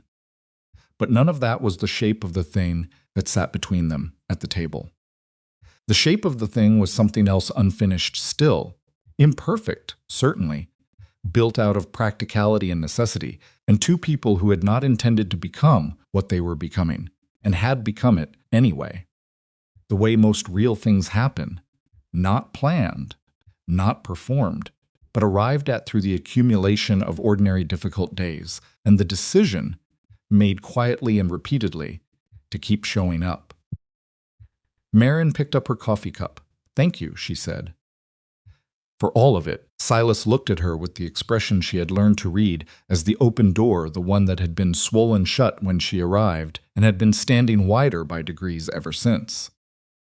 Stop thanking me, he said. We're even. She thought about that. We are, she said. And outside the window, the city moved through its evening, indifferent and enormous, and somewhere in a cell or a lawyer's office, or the collapsing architecture of his own certainty, Alistair Vane began the long process of reckoning with what he'd built and what it had cost him, and Maren Whitlock, Maren Thorne, finished her coffee and did not think about him at all. The train back to Colorado left at 7:30 in the morning and arrived at the rail junction 40-some hours later, with the particular exhaustion that long journeys produce not just the body tired, but the mind tired. Wrung out from the sustained effort of being somewhere difficult, and then the sustained effort of leaving it. Greaves met them at the junction with a wagon, and the news that the ranch was intact, the cattle accounted for, and that his hand had repaired the section of north fence that had been left undone since the night of the confrontation. He delivered all of this in the practical, matter-of-fact way of a man returning a favor without making ceremony of it, and Silas thanked him in the same register. And Maren sat in the wagon bed on the way back and watched the plains open up around her and felt something in her chest do what a fist does when it finally unclenches. She hadn't realized how clenched she'd been until the landscape became familiar again. The ranch house was cold when they arrived. 2 weeks of minimal fire had let the chill settle deep into the walls, and it smelled of the particular emptiness that accumulates in spaces when the people who make them inhabited have been gone for a while. Silas built the fire up while Maren put water on and went through the rooms doing the small things that reestablish occupancy, opening curtains, straightening the chairs, checking the root cellar. Small and ordinary things. She had not understood before this place how much weight ordinary things could carry. Late and didn't talk much, and when they went to their respective rooms, Maren lay in the dark and listened to the ranch settle around her, the sounds of the wood contracting in the cold, the wind moving past the eaves, the distant shifting of cattle in the barn, and she thought about the courtroom and Alistair's face when the foreman read the verdict and the feeling of the stone being lifted. And then she thought about none of it and slept better than she had in 2 weeks. In the morning, the ordinary work of the ranch resumed, because ranches do not pause for dramatic resolutions. Cattle needed feeding. The water trough needed attention. A section of barn roof had loosened in the wind during their absence and required immediate addressing before the weather turned. Silas was out before sunrise, and Maren followed shortly after, and they worked through the morning in the companionable parallel of people who have learned to occupy shared space without requiring constant coordination. Around midday, Hattie Morse appeared at the gate. She came with a covered pot, something that smelled like onions and salt pork, and the kind of care that gets expressed through food, because the person doing it doesn't have a better language for it, and she handed it to Maren at the door and said, "I heard you were back," with the bluntness that Maren had decided was one of Hattie's genuinely appealing qualities. "Yesterday evening," Maren said. "Come in." Hattie came in and sat at the table and looked around the kitchen, the way people look at spaces they've been curious about but haven't had occasion to enter before. Maren poured coffee, and they sat across from each other in the way that women sit when they have something real to cover but need a moment to get there. "How was it?" Hattie asked. "The trial hard," Maren said. And then finished. Hattie nodded. "I heard he was found guilty." "On most charges, yes." "Good," Hattie said. "Not with drama, not with performance. With the flat satisfaction of someone who has a clear understanding of right and wrong and is pleased when the two align. He came here and tried to use this town against you. Against Silas. People should know what that costs." Maren looked at her. "Some of them helped him without knowing they were," she said. "That's harder to be angry about." "I know." Hattie looked at her coffee. "I almost did. He had a way of talking about things that made them seem like community concern rather than whatever it actually was." She paused. "I want you to know I'm sorry I let him get as far as he did. I could have spoken up sooner at that gathering. You touched my arm," Maren said. "When we were leaving. After I stood up." Hattie looked at her. "I remembered it," Maren said. "I still do. You didn't have to do that, and it mattered. Something moved in Hattie's face, the slight shift of a person receiving something they didn't expect and finding it lands in a place they didn't know needed landing. She cleared her throat. Well, she said, that's well. They sat for a while longer and talked about less significant things, the winter coming, the fence repairs, the cattle prices in the county, and it was the most comfortable conversation Maren had had with anyone in Cinder Creek, which meant it was the first truly comfortable one, and she noticed that too, the way she'd started noticing things like breathing differently in the house. After Hattie left, Silas came in for the midday meal, and Maren told him about the visit, and he listened and said, Hattie Morse is a decent person. As close to a speech about community reconciliation as he was likely to get, and she translated it accordingly. The change in Cinder Creek was not immediate, and it was not complete, and anyone expecting a clean reversal of community sentiment would have been disappointed, because real communities don't work that way. What happened was slower and less satisfying, and also more true. People adjusted, one at a time and at their own pace, through the accumulation of small interactions that gradually replaced the story. Alistair had written with the reality of two people who showed up and did their work and didn't collapse when things got hard. Decker, who had come to the door with his hat in his hands, began treating Silas as a neighbor rather than a problem. Not warmly, Decker was not a warm man, but with the practical respect of someone who has recalibrated and decided the recalibration is accurate. Beulah Greer at the general store stopped asking questions that were verdicts in interrogative form. She did not become friendly exactly, but she became businesslike, which in its own way was a form of acceptance, because being treated as a regular customer is a kind of belonging that doesn't require affection. Minister Hatch never apologized directly for his speech at the community gathering. This did not surprise Maren. Men in his position rarely did they found indirect ways of adjusting, small theological pivots that allowed them to move to a different position without acknowledging they'd been wrong about the last one. He began including Silas and Maren in the general list of community members he acknowledged from his position of informal moral authority, which was not the apology it should have been, and was also more than she'd expected. The Autumn Harvest Festival arrived in late October, 6 weeks after their return. Maren had not planned to go. She and Silas discussed it at breakfast. Discussed was perhaps too deliberate a word. They talked about it the way they talked about most things now, without ceremony, each saying what they actually thought rather than the managed version. We should go, she said. People will still watch, he said. Them. He looked at her over his coffee. You're sure? I stopped being sure of things, and did them anyway, she said. It's been working reasonably well. Something at the corner of his mouth moved the thing that happened when he was close to a smile, but wasn't quite committing to one.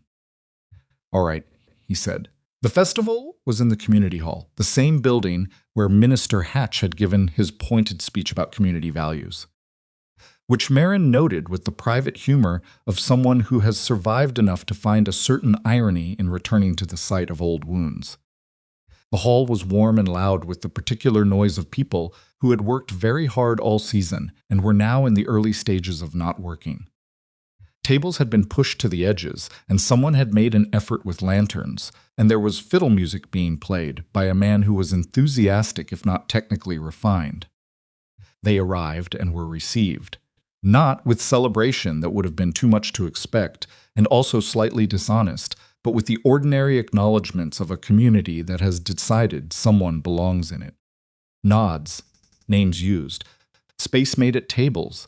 Hattie Morse found Maren almost immediately and put a cup of something warm in her hand and introduced her to 3 women she hadn't met, doing it in the casual way of someone who is simply managing a social situation rather than performing an act of deliberate inclusion, which was exactly the right way to do it.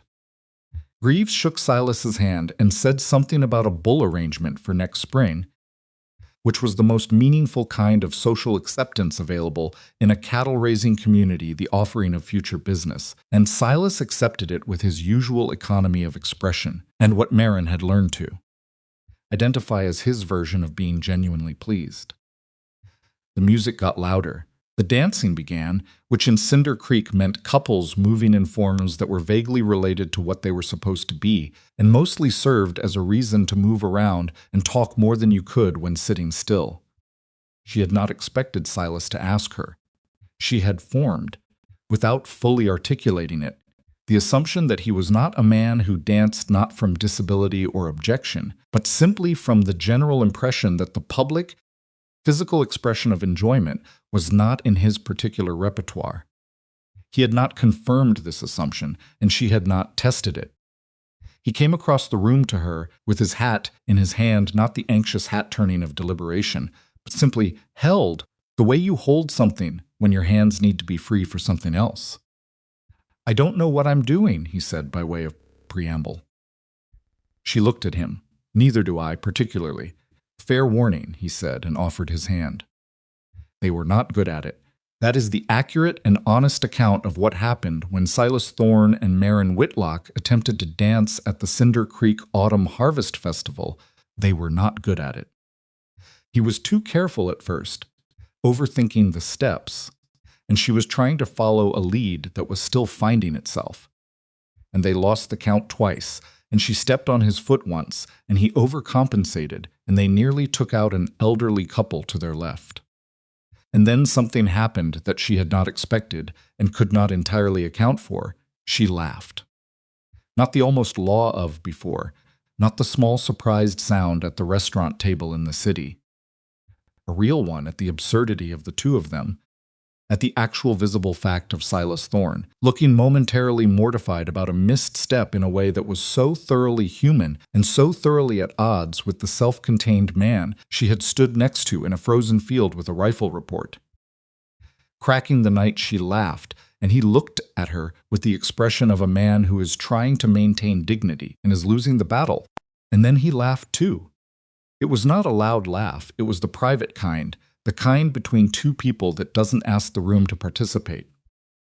But the room, being the room it was small and warm and already looking at them, noticed anyway, and what it saw was not the strange, suspect couple it had been invited to distrust by a visiting Eastern man with money and intentions.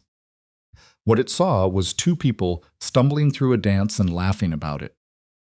There is nothing more ordinary than that, and ordinary, Maren was learning, was the most powerful thing there was. They stayed until late. They drove home in the dark on the cold road, with the stars doing their usual extravagant business above the plains. And Maren sat beside him in the wagon and felt the satisfaction of a person who has come through something and can now see both sides of it, the before and the after, and can measure the distance between them. "That was not our finest hour," Silas said, referring, she understood, to the dancing. "Speak for yourself," she said. "I thought I handled the second half quite well. You stepped on my foot once, twice, but I was too polite to say so at the time." She looked at him. He was looking at the road, but the set of his face had the quality it had when he was operating at something like peace.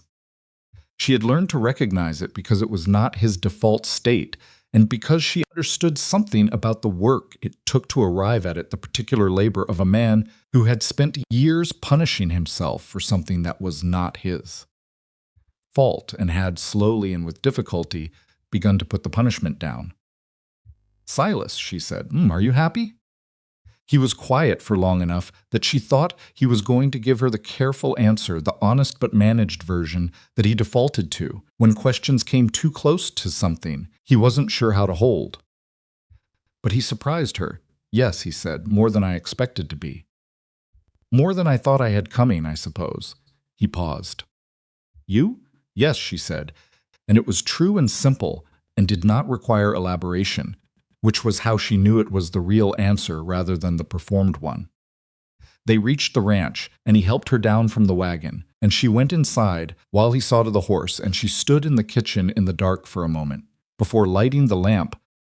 Just standing in it, the house that had smelled of grief and emptiness when she arrived, that had bare walls and separate silences, and a nail where a picture used to be, and she felt it around her the way you feel a place that has become yours. Not because someone gave it to you, but because you stayed in it through difficult things, and it stayed around you. The winter came in hard that year, which anyone in the county could have told you it would. It came with the kind of cold that makes the air brittle and the ground iron and the morning light thin and pale, and it settled over the ranch the way winters settle over places that have no shelter from the plains completely, without apology. There were days when the work was simply endurance, when the cattle needed tending in temperatures that made every task twice as long, when the water froze faster than you could break it, and the wind found every gap in the barn wall, and the firewood supply always seemed one cord shorter than it should be. They managed. Not gracefully, there was nothing graceful about that winter. But they managed in the way that two capable people manage when they have stopped spending energy on things that don't require it and put it all toward things that do. Maren learned the ranch in winter the way she'd learned it in fall by doing it, by making mistakes and correcting them, by asking questions when she didn't know and not asking them when she could figure it out herself, which was the distinction Silas had given her from the beginning, the space to be competent rather than the performance of helplessness that other arrangements in her life had expected. She taught herself to navigate the property in low visibility, to read the cattle's behavior for signs of illness before the signs became obvious, to calculate feed ratios against projected cold duration. These were skills built from attention and repetition and the willingness to be wrong in front of yourself, which was its own kind of courage quieter than a courtroom, less visible than a confrontation in a night field, but accumulating. In December, a letter came from Colebrook. Alistair had been sentenced. The fraud conviction carried a fine that would dismantle the better part of his liquid assets and a prison term that would begin immediately, the duration contingent on appeals that his diminished legal budget was now less equipped to support. The coercion charges added time. The Cinder Creek charges, while smaller, had been consolidated into the sentencing. He was, in the functional sense, finished. Not destroyed entirely, men like Alistair did not finish in the absolute way of simpler stories. There would always be some remaining structure, some residual network, some version of the life that persisted. But the life he had built on the specific foundation of other people's inability to fight back was over, because the foundation had been removed. Maren read the letter twice and then set it on the table and looked at it for a while without picking it up again. Silas read it when he came in, and he set it down in the same place with the same quiet, and they left it there between them. "It's done," he said. "Yes," she said. "How do you feel?" She thought about it honestly, which was the only way she knew how to answer that question anymore. Like someone who's been carrying a heavy coat for a long time and finally put it down, she said. "And now my arms don't know what to do." He nodded. He understood that she knew he understood it because it was the same thing grief had done to him. The absence of the weight you've been carrying so long that the muscles organized themselves around it, and the strange, empty recalibration of putting it down. "I'll figure it out," he said. "The arms. I know," she said. She folded the letter and put it in the kitchen drawer, where she kept the practical documents of their life, the land registration, the livestock records, the accounts ledger. It went in there without ceremony. That was appropriate. It was a document, like the others. Part of the record of what had happened here, which was what everything became eventually, not the central fact of a life, but the material it was made from. January was the hardest month, as January always was. February softened by degrees. And in March, Maren understood something about herself that she had suspected for several weeks and had been sitting with carefully, turning it over in the privacy of her own mind before she was ready to hand it to anyone else. She told Silas on a Sunday evening. She told him straight out, without preamble, because that was what their communication had become, the thing she had learned to do, and the thing he had always done, and the place where they had met in the middle. He was sitting at the table with the lamp on and the accounts ledger open in front of him, and she sat down across from him and said, "I'm pregnant." He looked up from the ledger. He looked at her for a long moment in the lamplight, and she watched his face do several things in sequence recognition. Then something unguarded and immediate that she understood was joy. And then, following it like the shadow it always was, the fear. She had expected the fear. She had thought about how to meet it. "I know what you're thinking about," she said. He looked at the table. "Do you?" "Yes, and I won't tell you not to think about it, because you're going to think about it regardless." She waited until he looked at her. "But I'll tell you what I think." He waited. "I think you are not a man who brings tragedy with him," she said. "I think that's the story you've been telling yourself since that icy road, and I understand why you built it. I understand it completely, but it isn't true. You are careful, and you are capable, and this ranch is in better shape now than it was when I arrived, and I am in better shape now than when I arrived. And those things are not accidents." She kept her voice steady. Not because she wasn't moved, she was, more than she would have expected. Her own throat making things slightly difficult, but because this was not the moment for managed emotion. This was the moment for clear words. Fear is not a reason to stop living. You told me that once, in the way you tell me things without saying them. He was quiet for a long time. The fire went. The lamp held its steady circle. "I'm scared," he said. He said it the way he'd said, "So am I," in the north pasture, without embarrassment, without the performance of being otherwise. Just the plain fact. "I know," she said. "Me too." "For different reasons," he said. "For different reasons," she agreed. "But the same direction." He looked at his hands on the table. He looked at her. Something in his face moved through the fear and came out the other side, not past it, but no longer controlled by it, the way you come through something when you've decided to go through it rather than around. "Okay," he said. She reached across the table and put her hand over his. He turned his hand over and held hers, the way he'd held it on the courthouse bench, present, steady, real. "Okay," she said. The pregnancy was not without difficulty. The first months were hard in ways she hadn't anticipated and managed alone on the days when Silas was out working, handling the particular unpleasantness of early pregnancy with the same practical matter-of-factness she applied to everything else that needed to be gotten through. Hattie Morse became a genuine resource and something approaching a friend. She had 3 children of her own and the specific, unsentimental knowledge of a woman who has been through physical difficulty and emerged intact and does not feel the need to dramatize it or minimize it. "It gets better at 4 months," Hattie told her over coffee at the kitchen table. "Then you get a few good months. Then the last part is its own story." "I appreciate the accurate forecast," Maren said. "The women who tell you it's beautiful the whole way through," Hattie said, "are misremembering." She took a drink of coffee. "Or lying." Maren smiled. It was real. Silas moved through the months of the pregnancy with a particular quality of a man who is frightened and has decided that the fear is not going to make the decisions for him. He read things. She found a medical pamphlet on the end table that had not been there before, dog-eared in several places, the margins containing his tight, small handwriting where he had noted things he apparently wanted to remember. She did not mention finding it. She simply noted it and carried the knowledge of it like something privately warm. He did not crowd her. He did not treat her as fragile. He continued to work beside her when she was able, and covered her tasks when she was not, without marking the difference in any way that required acknowledgement. But she noticed he was sleeping lighter. He was up before her every morning, had the fire going, had the water on. Not as performance, he never did things for performance, but as the quiet action of a man who has decided that the way to handle being afraid for someone is to make sure, as much as is possible, that everything around them is as good as he can make it. She loved him for it.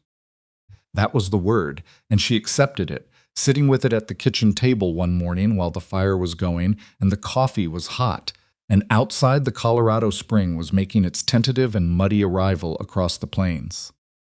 She had not used that word carelessly before because she had not trusted it, had understood it too often as a thing people said to describe a condition that was actually something else, something that required more from her than it gave in return.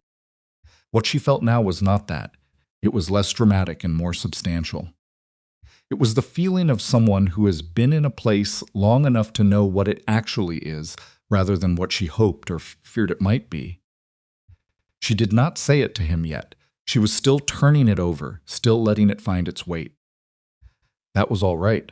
Some things needed to be certain before they were spoken, and she was learning to tell the difference between the patience of approaching the right moment and the avoidance of a difficult one.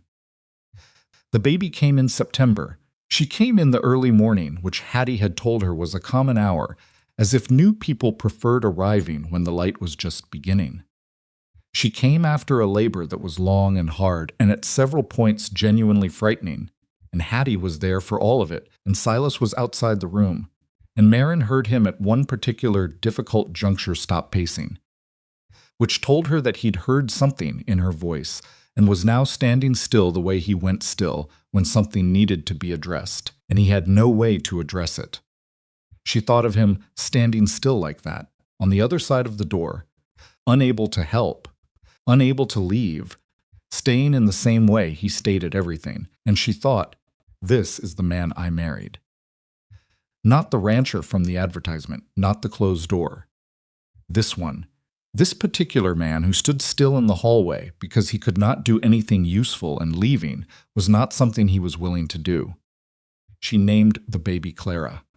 Silas held her for the first time with the particular terrified care of a large man, holding something very small and very real, and his face did the thing it did when it was past the management of expression open, raw. Something moving behind his eyes that was not grief and was not fear. Or was both of those transmuted into something else entirely by the fact of the small, warm person in his arms looking up at him with the unfocused attention of someone who has just arrived? "Hello," he said to her very quietly, as if introducing himself.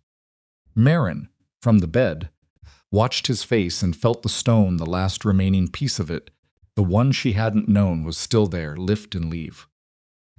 Clara had opinions from early on. She was not a peaceful baby, and she was not a quiet one, and she did not sleep when it was convenient, and was not interested in the difference between 3 in the morning and 7. She arrived into the ranch house and immediately changed the acoustics of it. The sounds that filled the rooms were no longer the sounds of two people learning to coexist, but of something louder and more complete and significantly less organized. Silas, who was not a man who had ever appeared particularly comfortable with disorder, turned out to handle the reality of an infant with more patience than Maren would have predicted. He was not good at it. At first, neither of them was, because nobody is good at it at first. Whatever anyone tells you, but he was committed to it in the way he was committed to everything. Steadily, without drama, willing to figure out what he didn't know rather than cede the territory. She woke one night at 2 in the morning to find the other side of the bed empty and followed the quiet sounds to the kitchen, where Silas sat in the chair nearest the fire with Clara held against his chest, the baby finally settled, his hand covering her back in the instinctive way that people cover small things they are responsible for, and his chin slightly dropped toward the top of her head, his eyes half open with the comfortable exhaustion of someone who has nowhere else to be. He looked up when Maren appeared in the doorway. "She was up," he said. "I heard," Maren said. "You didn't have to. I was awake," he said. She looked at him in the firelight, this man, this specific, complicated, limited, genuine man, and said the thing she'd been sitting with since the spring morning at the kitchen table. "I love you," she said. He looked at her. The lamp made shadows on his face, and the baby made her small sounds against his chest. And outside the Colorado autumn was doing its reliable, indifferent work of turning the light. "I know," he said, and then, "I love you too." He said it the way he said things that were true plainly, without performance, as if it were simply a fact he was confirming rather than a risk he was taking. "I've been trying to find the right moment. This is a fine moment," she said. 2 in the morning with a baby that won't sleep. "I've had worse," she said. He almost smiled. "So have I," he said. She pulled the other chair close and sat beside him and put her head against his shoulder. And the three of them stayed there in the warm circle of the fire, while outside the night did what the night did over the Colorado plain, wide and cold and enormous and not cruel, just large. the way real things are large. Without any particular interest in the small people inside the small house, who were, in their own way, as large as they had ever needed to be. The Harvest Festival came again that October. The same hall, the same lanterns, the same enthusiastic if imprecise fiddle player. They went, and this time they were not received with the cautious adjustment of people who have been forced to recalibrate.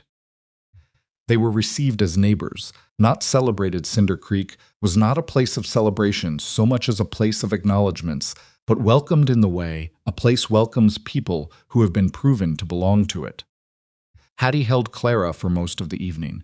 Clara accepted this with the imperial tolerance of a baby who has decided the world exists for her comfort and has not yet been informed otherwise.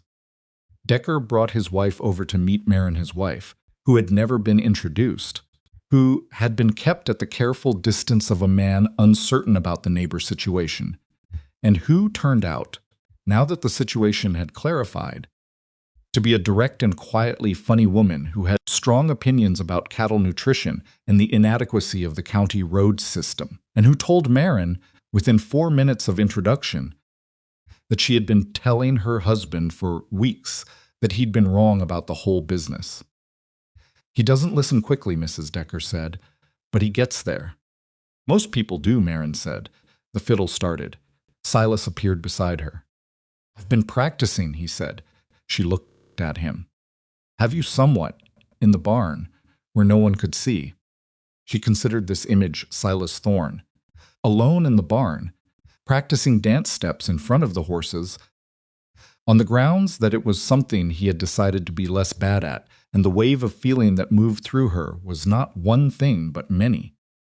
Amusement and love and the particular tenderness reserved for watching a self-contained person choose, against their inclinations, to be knowable.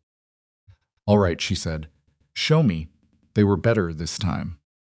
Not good better. He had clearly worked out the basic mechanics and could hold the count for longer than a single phrase. And she had learned from the previous year's disaster to follow rather than predict. And the result was not graceful, but was not the spectacle of before. Nobody took any notice of them. They were just another couple dancing at the Autumn Harvest Festival in Cinder Creek, Colorado, which was the best possible thing they could be. Hattie caught Maren's eye across the room and raised an eyebrow with the expression of a woman who has watched a situation develop and is pleased with the outcome.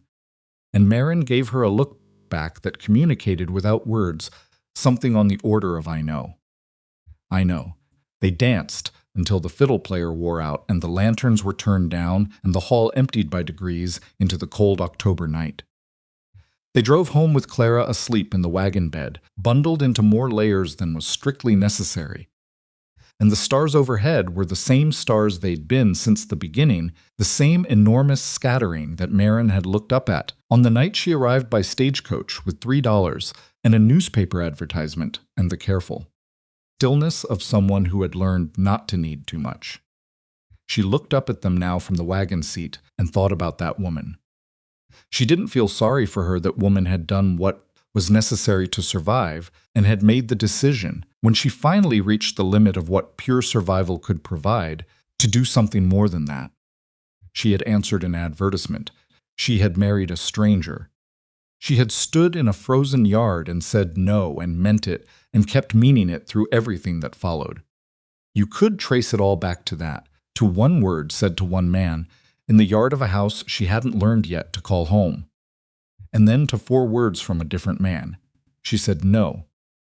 Said on her behalf, in the company of someone who had the power to dismiss her refusal and chose instead to hold it up, to treat it as the complete and sufficient thing it was. She had not built her freedom on those 4 words.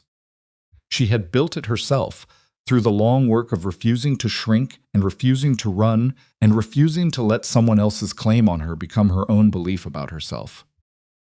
But she had built it in a place where 4 words like those were possible, which was its own kind of extraordinary when you had spent long enough in places where they weren't.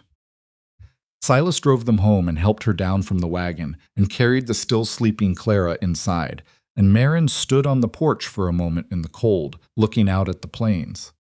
They stretched in every direction, just as they had when she arrived. Enormous, indifferent, the same raw material, the same harsh beauty, the same quality of landscape that doesn't care whether you make something of it or not. She had made something of it, not alone, not without cost, not without the long, unglamorous work of two people deciding, repeatedly and without guarantee, to keep going. But she had made it, and it was real, and it was hers in the way that only things you've fought for and stayed with and built from difficult materials can be yours. Peered at the door behind her. "Come inside," he said. "It's cold. I know it's cold," she said. "I've been here through a Colorado winter. I'm aware of what cold is." "Then come inside," he said. "Knowing what cold is doesn't make you immune to it." She turned and looked at him in the doorway. This man, this house, this life assembled from a $3 beginning and a newspaper advertisement and everything that came after. "All right," she said. She went inside. The door closed behind her, and the planes continued their indifferent business under the enormous stars, and the house held its warmth against the dark, and Maren Whitlock Maren Thorne was exactly where she had chosen to be, which was the only place that had ever truly mattered. She had arrived with nowhere left to run. She ended with nowhere she wanted to go.